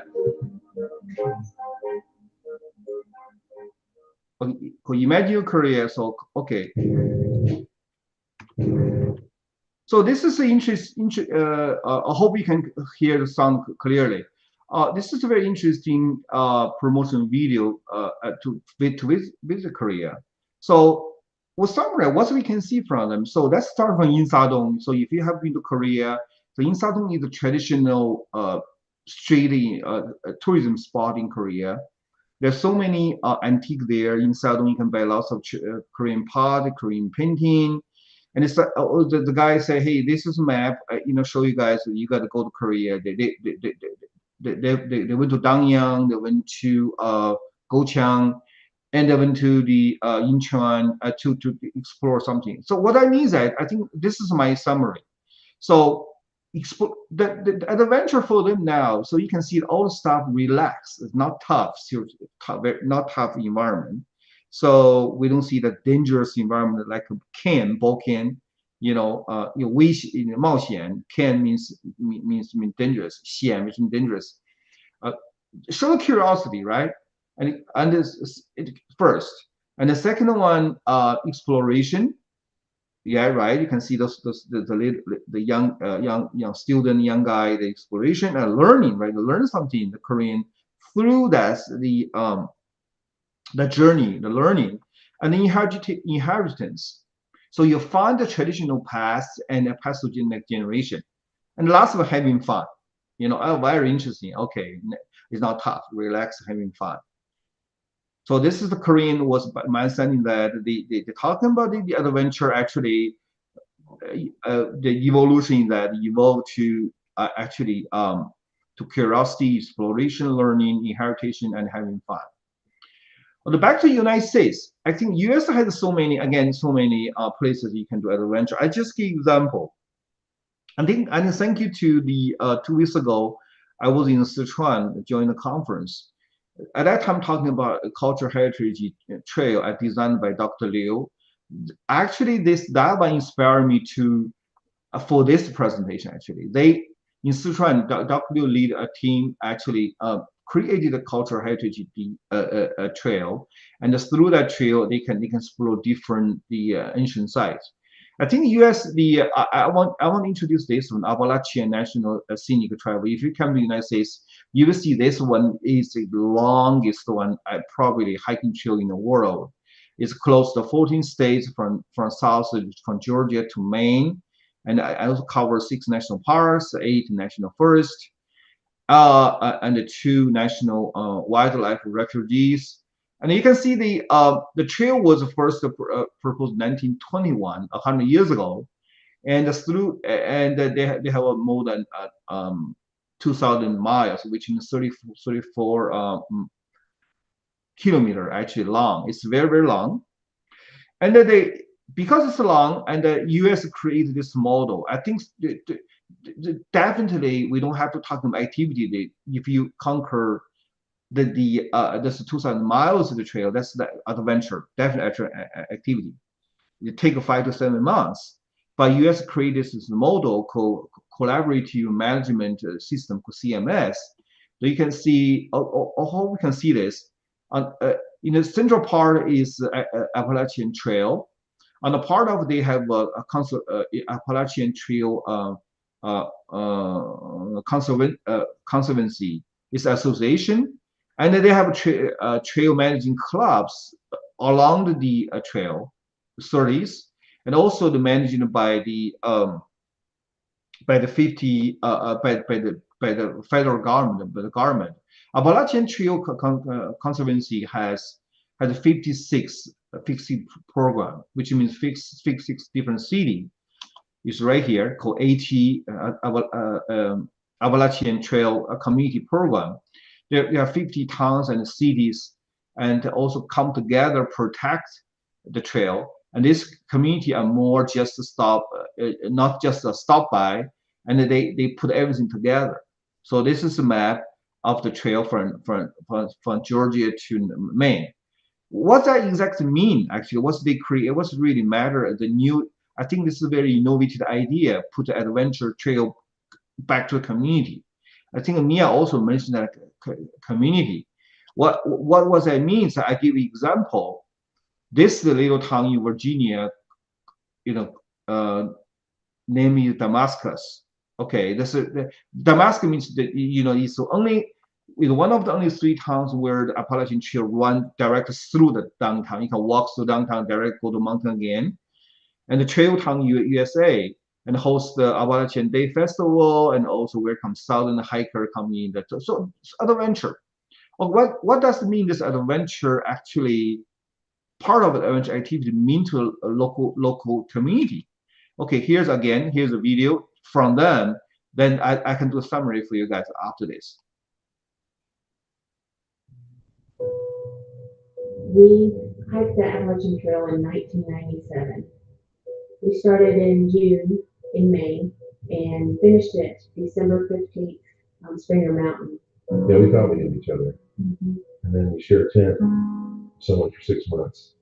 And that's one of the first things you realize, that it's easy to romanticize a 2,000-mile hike, but then you get out there and it's like, oh no, this is incredibly hard towards the end. It's startling and cold, very thin, and body fat. And so we came to Damascus. Meeting really is the hub. And man, did we get it. The town's so sweet to us and welcome. Never once when we were in Damascus did we think we would return. Later, it was really the only place we thought about. In moving here, we knew we wanted to have children in this area because of how simple and beautiful the trails are and that life is. It's such a big part of our life to hike and enjoy all the natural wonders we have around Damascus. But they have been doing it since before they could even walk. On the trail, all we really needed to be happy was the stuff in our background and each other. It was just a simple, sweet journey, and we wanted to extend that and make up for the inheritance for our children. When people hike through here, they see what we have and views we have. And for a lot of folks that are hiking through here, that's something that they don't get to see very often. My whole life has been spent in Damascus, and from the time I was just a small child, pretty much what we had was furniture making and textiles, and those jobs left. Damascus was left without anything. We had empty buildings. It was really a ghost town. But by having the trails that we have, and in particular the Appalachian Trail, we had people coming through here during good and bad. And the nice thing about having that kind of industry is there's no pollution to it. You can't transport the jobs overseas. The town of Damascus and the Appalachian Trail fits like a hand in glove. You know that it belongs here. People look in the springtime to see crocuses come up. I look to see hikers coming off the trail. They reach Damascus and Springer Mountain, and you know that spring is right on their heels. Damascus is a really special place. Most of the kids at our high school, which is the high school in Damascus, have never been on the trail, do not really know the richness that's just inherent in the land. And so my high school students came out to work with members of the Mount Rogers Appalachian Trail Club, and they are the ones who are really passing on their expertise to my students. And the goal is to perhaps breed the next generation of those who are willing to step up to the plate and take care of their natural resources. It's really fun to be with students when they're having a great time doing good work. The Appalachian Trail was a vision to preserve an experience in a place that was becoming developed, and renews my faith in the incredible work it took to build the trail and the work that goes into sustaining the stewardship of the trail codes and the volunteers. Such a tremendous effort. So many people. It's really beautiful. It's a great little pride in knowing that we've got a trail here that's nationally recognized, as well as internationally recognized. And it's a trail that people love, and it brings them right into our town. I love the outdoors, I love the mountains, and to know that you can share that with thousands of other people every year is a great thing.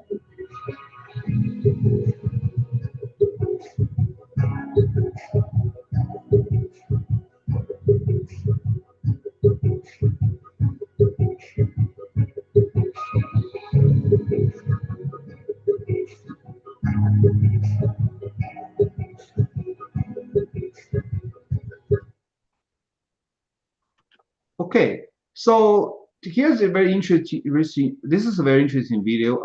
Just want to point out that the vice mayor has a southern accent of the American English. It's very interesting intonation because the Virginia is a little bit south of the United States. So with summary, this video had three stories. One is hiking is not only a form of adventure, but also a pursuit of life philosophy. Those two people, they met each other when they were young. They hiked together from, I think they're talking about from May and finish December, finish 7 months. They know each other. They build a trust, and then they challenge themselves in nature, and then they married. Actually, they have a kid right now. And they want to pass the resilience and the responsibility to next generation to help them grow stronger. I think this is right feed our philosophy of the adventure. Why we want to have this trail. This is a very excellent example. And the second one, Vice Mayor talking about the trail is not revitalization of the community along this route, because the route pass through the town. In Japanese, we call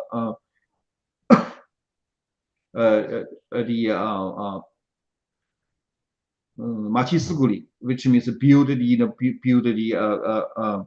community along the world, and also boost the tourism. They mentioned the festival, people come here, and the vice mayor mentioned that there was a ghost town because nobody came, but because of the trekking trail, it becomes so much good, and which means make positive contributions to local economics. And the last one deal with education, right? That's the school science teacher. The guy came in and said, "Hey, I can provide the very great education platform for my students, right? They gave them hands-on activity, hands-on experience, and also to create a lot of space for our students to the opportunity for recreation, because it brings kids to the forest and the creative space. They have a fun, and there's a good learning place.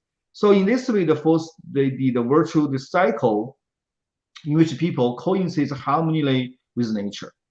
So this is a great community. They're so proud of themselves. I think the U.S.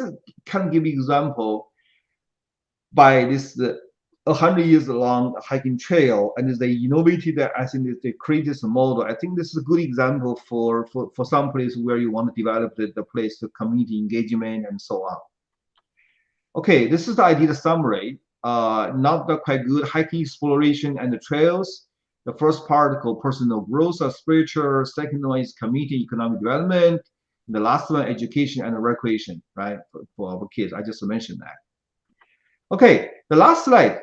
The summary. Okay, the China, Japan, Korea, and the United States each interprets the concept of adventure differently, right? I just mentioned that. And to be specific, China emphasizes a traditional understanding of adventure, often rooted in historical narrative and classical ideas, right? That adventure means go to mountain, go to snow mountain, That's the way the Chinese way to thinking. Japanese highlights how the concept of adventure influence and spread to next generation. They care about next generation. This is for our kids. You know, the major, of course, they care everybody, but the major thing is adventure for next kid. Korean focus on the curiosity-driven exploration, learning, culture, heritage, and their enjoyment find the adventure experience. I think probably to do with the we call Hanliu, K-pop. You know, the Korean is the newly developed country. They want to present themselves in a different way, and they think probably adventure, this form travel actually present a new way to to everybody about the Korean culture. I think this is a very interesting concept. Back last one, United States framed adventures through a multi-dimensional model. The U.S. created this model. It's mature model. And the concept is connect spiritual community and education. So this is my summary with limited time. Thank you so much for the invitation. It's may not be really great, but if you have a question, this is my email here. Please email me if you have any question to want to discuss, argue, and no problem. Thank you so much. Thank you so much, Dr. Dong, for your, especially thanks for your thought-provoking presentation. I really appreciate your unique comparative perspective research as an international scholar. Okay, Korea and also Japan and the USA and China. It offers us such a rich, and I think it's a multi-dimensional way to think about adventure, how to look at adventure, right? So in your talk and your compared this 4 countries, 5 countries, each understand and express the idea of adventure, and it was truly insightful, I think. So give me some of very useful information, maybe for my research in the future. I was especially impressed by your summary at the end of this presentation. It's about China tended to emphasize the traditional understanding of adventure, rooted maybe more history and the classic idea, right?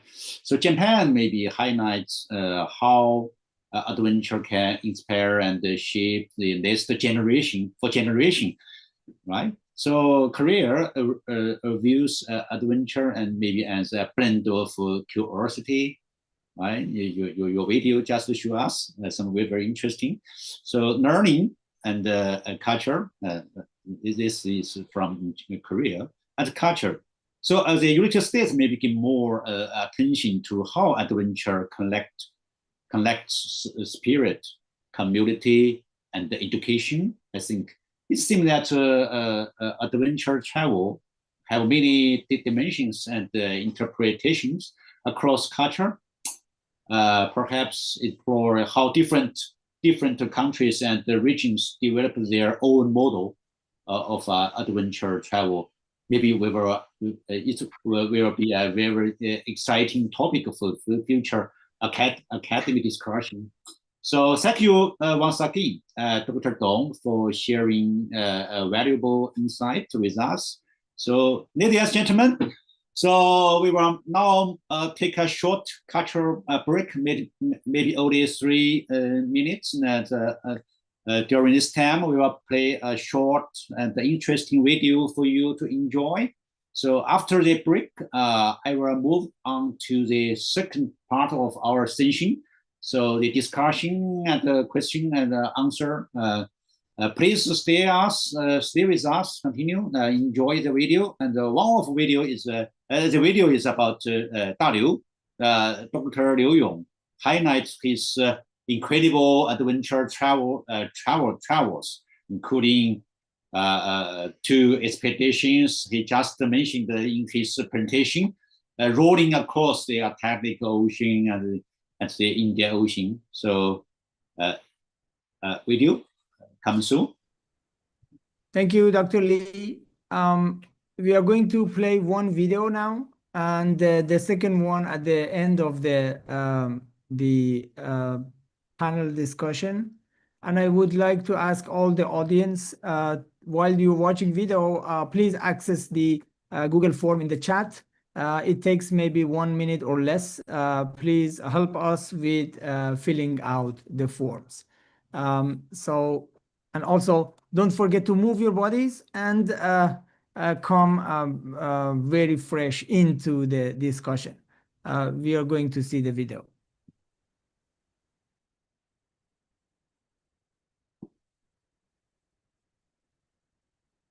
世界太大了，即使自己我们身边这个世界，我们也需要花一辈子都不能完全去了解它。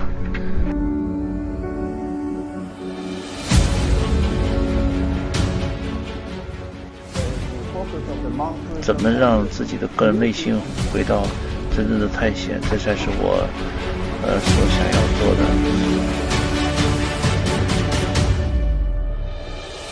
它的尽头的光芒在什么地方？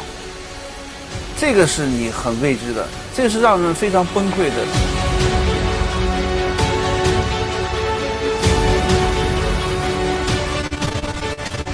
So it's pushed me to another level of my life. It's not only sports, it's go to the academic life. 类似于这样的问题还有。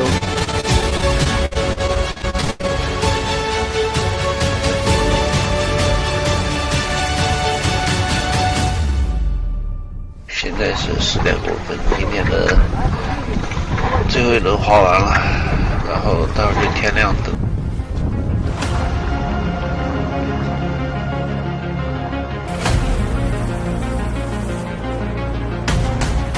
But when you're there in the ocean, you never know what's going to happen. 走向这个跨洋划船的运动的巅峰，因为印度洋是最难的，这3大洋里面公认最难的。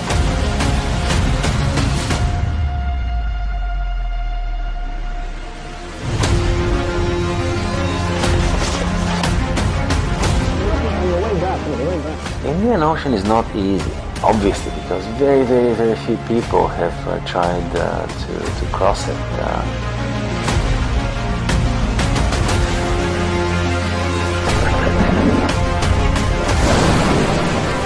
而在印度洋里面，你会觉得它是一个无尽的黑暗的一个通道。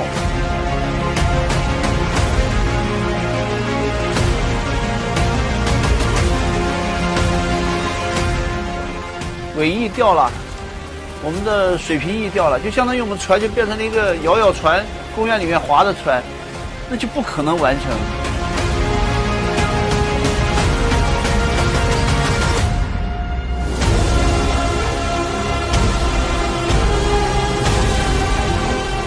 举起国旗的时候，是由衷的觉得，我为我的这个国家和我的文化骄傲。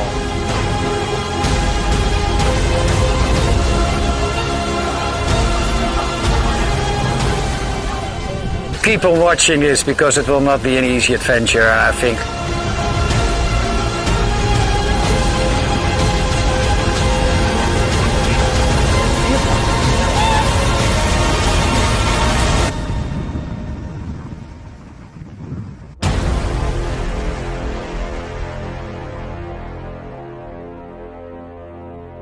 Okay, ladies and gentlemen, so let's now move on to our question and answer session, which will maybe take 10 minutes because this time is very late now.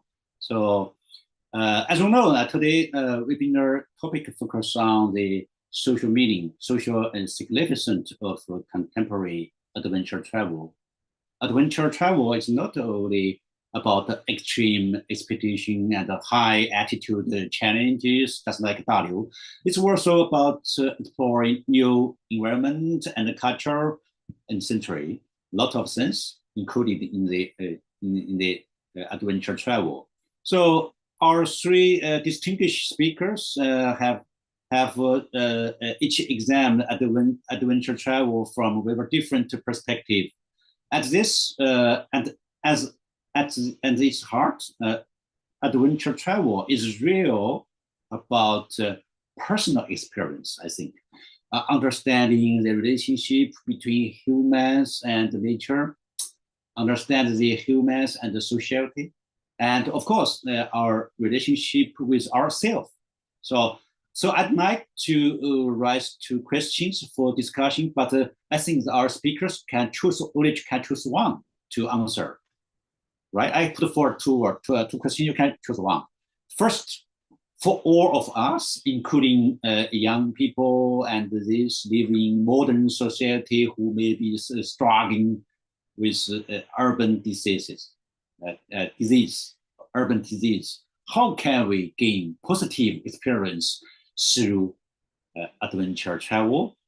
So this is the first question. And second, regarding the impact of adventure travel, how do you see adventure travel impact the spirit of exploration and creativity in our contemporary society? And what maybe you can put forth some advice would you give to government, school, community, the family, parents, and to better support this spirit? So I want to know from your perspective, from our two speakers, and let me start with the same sequence, right? Same sequence. But perhaps I will also mix it with maybe I'm not very sure whether Dr. Jeffrey in the group and Dr. Kazan and Cooper. And I start with Dr. Liu Yong, Da Liu, on the both questions. You can choose one to answer. Okay, thank you. Okay, thank you very much, Professor Lee. Well, I picked the first one. Yeah.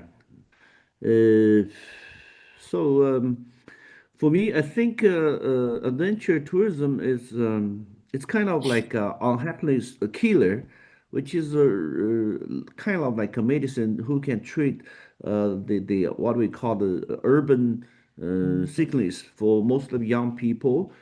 I think all of us, especially young people, were living in an environment which is full of the tons of information every day. We use a computer, smartphone, which is supported by the internet. So we could not even have 1 second to stay outside to think about ourselves. So I think for adventure tourism, it's the concept is to escape, and then you go to somewhere, I mean, in the nature, which is better you cannot find any connecting with the social life what we have right now for a moment, and then you can stay outside to look back your social life, like your diary social life, and then you can stay a little while to think about yourself, the path of your life, and then you realize how treasure your life it is, and what you really want instead of what you should to do. And then from escape to returning to life, you suddenly will feel your life changing. You can, even the people around you or something makes you unhappy, you can review it in a different angle. So that's a way to treat your urban sickness. Well, yeah, that's my answer. Thank you. I think time is short. I could pick up. Dr. Liu Yong. Yeah. So then, what's your take, Miss Mia? What's your take on this?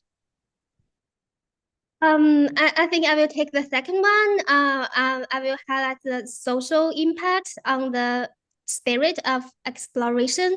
I saw some questions in the chat as well, so I think I may cover some points together.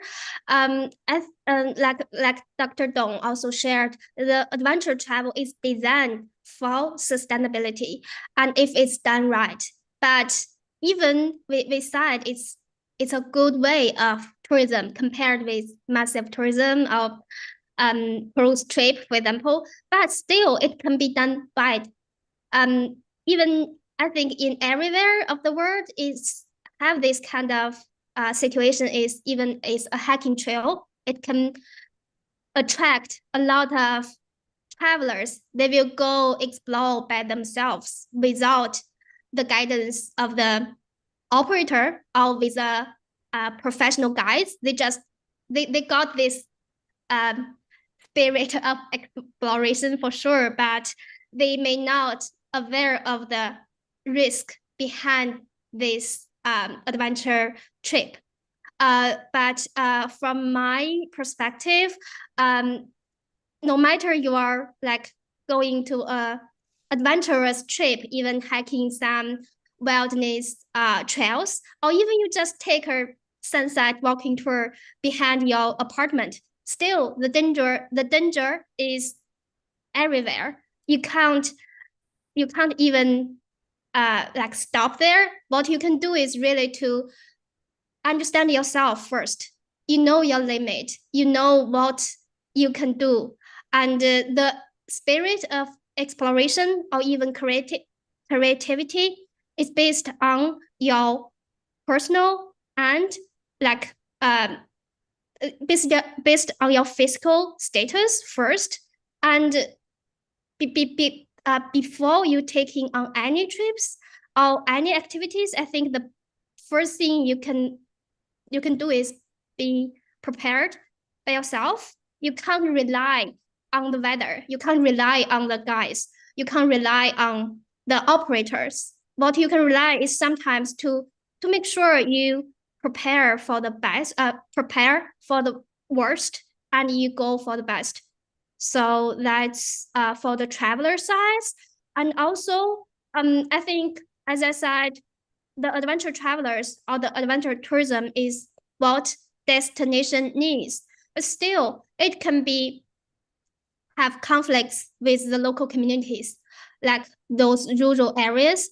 Should I develop or should I build some new lodges? Should I build some new roads to welcome the emerging tourists? And should this impact to my like hometown? Should that impact to my village, my like homeland?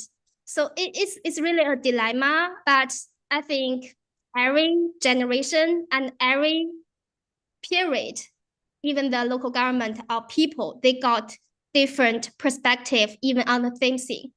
What we can do is taking the best approach for now, and we choose the best possible and the best approach with the current situation. You can't like anticipate what will happen in 10 years or 5 years. What we can do is really care your people, care the environment, care the culture. Then you will have the best solution for everything. Thank you. Okay, excellent, wonderful. Thanks for your answer. I will move to Dr. Erwei as a scholar who has living and worked in both the United States and China. What's your take before coming to Dr.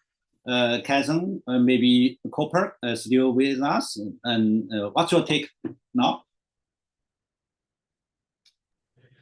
Thank you, Dr. Lee. I am enjoying the wonderful talk. Sorry, Erwei will give our answer. Okay. Last one. Okay. I'm just thinking about the first question. Actually, Korean model is right fit because you start from curiosity, and then you keep learning, exploration, and then when you have some modern disease, whatever you have, you can just read it, curiosity, having fun. I think this is the adventure creates lots of the stuff for them. And the second one actually interesting. This is really coincidence because I just mentioned that I was in Sichuan province. I was here. Can you guys see my screen? Yeah. Okay. Yeah. this place is interesting. I was this Dr. Liu created this. That has this project. And if you go to Qingchengshan, the Taoism actually the birthplace of the Taoism, the place. And what there's so many religions, right? There's a Christianity, Catholic, Taoism, Buddhism. The Taoism actually is original from here. And what happened that I think is we normally talking about adventure tourism is talking about the very high level, like a for example, climb Mount Everest, and even Yunnan Gorges, and white rafting in somewhere. That's need a skill and challenge. But here I think this is great because if you go to Sichuan Qingchengshan, you'll find there are the thousands, maybe hundreds different historical sites, and this project created the trails, 340-kilometer trails connect each other. I think that for lots of people, if you walk 300 kilometers, that's a challenge actually. That's an adventure. So through this one, you can explore the everything actually, the culture, the environment, and the learning. I think this is right. It's going to be right answer, right? The good example for the second question. So I think government also work on this, and the society also need to protect this trail, and the school, the learning, and the community also like this. I think this is a wonderful experience, a wonderful example for for second question. That's it. Thank you. Thank you. Dr.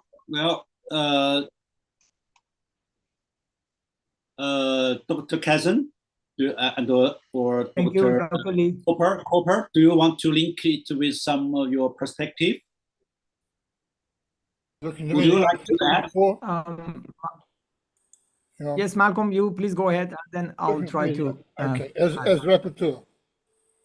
Okay, I want to add another country to Erway's last slide, and that is the country of New Zealand. It gave everybody adventure tourism for the masses in bungee jumping, in jet boats, in all sorts of things. So I'm very happy to be able to comment on what you've been talking about, because my country invented it, at least for the masses, not for the singular traveller. There are about 5 points that I'd like to work with you and summarize. The first one is that adventure tourism allows the boundaries of people's experience to be extended. You can be pushed hard in relation to the essence of exploration and creativity, and that's really what came out today very well. Second one is it can be a catalyst for social change. As I said, New Zealanders are fairly retiring people. They get them behind a bungee jump or a jet boat and they become something else. Catalyst for social change also in terms of the community, as Mia said, basically. By engaging with different cultures, the adventure tourist helps to bridge between those several cultures. Third one is that it can be transformative, personally and for the community. Dr. Cheng said basically that these experiences cultivate resilience. Now, if you're going to do an unsupported boat trip across every ocean in the world, I mean, wow. So transformation, allowing people to get out from themselves. Again, doing things that can have a bit of a mass impact, like, for example, bungee jumping, but extends your own personal, in my case, fear of heights and things like that. I wouldn't be doing it unless it was for tourism. The fourth one is sustainability and responsibility. Again, when you examine yourself, when you get involved in many of these activities, you are beginning to understand where the sustainability of the community lies, sustainability on the impact on the environment lies, and a responsibility to do something about those. What I would like to see, for example, is that these points that you make are told to the people who try to climb Mount Everest all the time. At the moment, it's a complete traffic jam at the top of Everest, and people die because of this, not just simply from falling down the mountain. Responsible practices are critical. People who operate things like bungee jumps have to be certified. Let's bring that responsibility to the rest of tourism.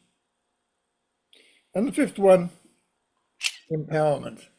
Who hasn't felt much better in their own skin? Okay.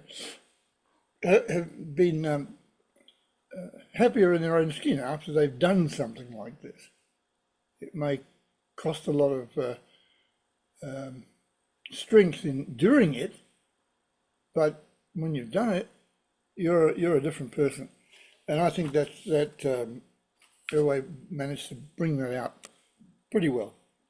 So thank you very much for allowing me to speak on this. Thank you. We'll say the same thing. Thank you, Okay. Professor Cooper. I think that I think that you put forward very important 5 points: empower and sustainable and also transformation. I think that we can use this kind of maybe it's a very good direction for academic research in the future. Thank you. Okay. Thank you. Kazan. Thank you very much. Thanks, Malcolm. So usually Jafar is doing the difficult job. So today, after Malcolm, I should do whatever I can. But before I go to my own points, there are some questions in the chat that maybe quickly we can ask you, Professor Lee. Somebody's asking about the limit or the responsibilities of the tour guide in adventure tourism in the case of accident or risk management and so on. So would you like to enlighten that in what extent is the organizer has responsibility to that kind of issues?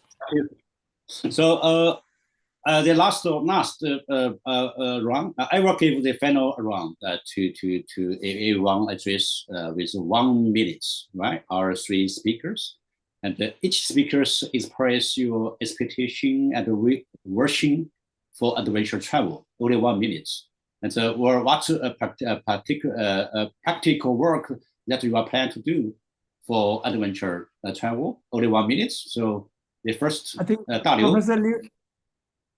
I think they're writing the answer in the chat to save the time. I saw Young Liu wrote the standard law is the solution. Very good. Yeah, and Miat also. Yeah, we make more accessible in the cultural heritage area in terms of adventure tourism like trekking and camping. Okay, so maybe Liu, you want to add your comment? 1 minute, Daliu. Okay, so life is short, and the mission of everybody's life is come to this world to observe, to experience, and love. I think go to the nature, you will realize what's the true meaning of your life. This is my comment. Thank you. Thank you all. Very good, very good. Thank you so much. Mia?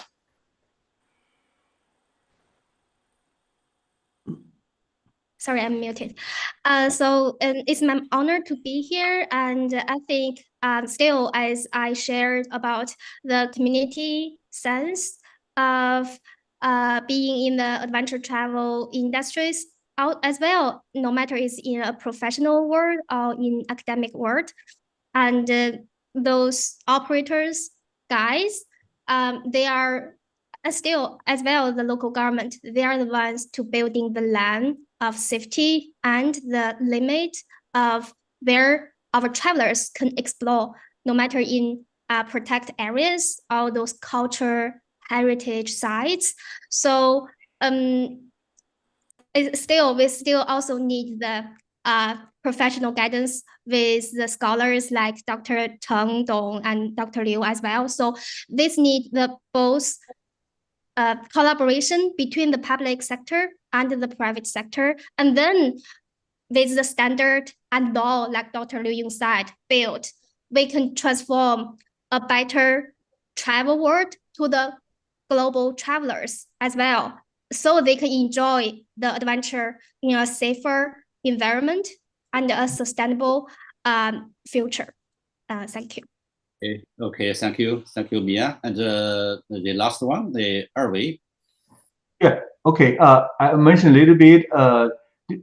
Because of this seminar, making me create put China, Korea, Japan, US together regarding the concept of the adventure or exploration. I did not even know those three countries. They're different. Actually, they have different concepts. This is great actually. For me, the learning process, this is wonderful. And also, I think also this different concept also directly impact their tourism behavior or travel behavior, and also the marketing. Great. I also met Dr. Kazan online first time. And also, I did not know, I see Dr. Cooper, Professor Cooper online again. We met each other 2018. This is unexpected. Okay. Thank you. Great. Thank you, guys. Thank you. Well, certainly, we've discussed adventure travel give tourism a much deeper social meaning. I think today's discussion. It's not only a business or a way of life, but it can be also can become a philosophy of life. I think from the discussion today. A form of personal transformation and spiritual drive that help us face life challenge, a source of creativity and inspiration now. So how should we understand the true value of adventure travel is in modern world? There's still so much for us to explore and discussion in the future, I think. Now, so ladies and gentlemen, I'd like to pass the floor to Dr. Kazan to share or say something and also close today's session. The floor is yours, Kazan. Thank you, Dr. Lee. As you mentioned yourself, yes, this is a wide topic, and we are going to continue this. And I'm sure many of our audience are waiting for your next webinars in this series and under this topic to continue. If I do a very quick kind of concluding notes, it's very informative, and thanks to Dr. Lee's architecture, we had the theory and practice link that Dr. Jafar is always emphasizing. I think Liu in the beginning, he explained how theory and practice in this field exist, and his activities himself showed us what is the nature of adventure and how the philosophy and the background. Mia took us to the institutional capital behind adventure tourism and the institutional organization, how community is involved also was covered in her academic discussion and the institutional. So how to involve and the process to involve community in adventure. And Errol also took us to a very deep conceptual analysis of what does adventure mean, where the word comes from, how to promote it, how to make it cooperative, and the philosophy behind it. So in my opinion, adventure take the visitor beyond the conventional destination. It takes the visitor more into a destination. And the nature of adventure is more or make more or bring this possibility that we need to involve the community, because for adventure and to understand and to make the nature of adventure and control the risk, we need local tour guides, we need local knowledge, we need traditional knowledge. And the more we need to go deep into adventure, we need to understand that the relationship of human and nature that exists and the history of this relationship that is definitely the traditional knowledge of natural resource management and the exploration of human and nature. That concept is the production or is the product of adventure tourism. We are as many other branch of tourism that, for example, we do food tourism, ethnic or indigenous tourism. In adventure, our resource or one of the main resources is the traditional knowledge and the history of nature and human collaboration that took human more in-depth relationship with nature. And the visitor or adventure visitor is going to explore this human nature exploration and knowledge. So in what extent we can open up the community to collaborate and show us that history of collaboration. I think it was well covered and my take out lesson from this webinar. I would like to thank you very much and really I apologize for being more than 1 hour beyond, but it means that the topic is really attractive. And I saw that still 51 people are still here and many people on YouTube, they're watching us. So that's a invitation sign for you, Dr. Lee, that you are wanted and we are waiting for your next webinar in this series. Maybe we can next focus on one area of adventure, maybe marine or mountain or conceptual analysis and so on to go more in depth. I would like to thank all of you and invite you to our next webinar next month. And thank you very much and have a good weekend. I mean the remaining. Okay, thank you for the weekend. Bye-bye. Yes, thank you. And Thank I'd you. like to be part of the next See you one. later. See you later. I'd like to be part of the next one as a speaker because New Zealand is adventure tourism in the mass. I will be a bit there different. next April, New Zealand. Yeah, okay. Yes, Maybe Queenstown. Malcolm will be one of the speakers and the person. Well, I heard Queenstown is a famous one. It's a Chinese Yeah. called Li Kang, Queenstown. Yeah. Yeah, amazing place. Yeah, thank you very much, everybody. very I much. hope see you somewhere in the world in the later. Bye.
Okay.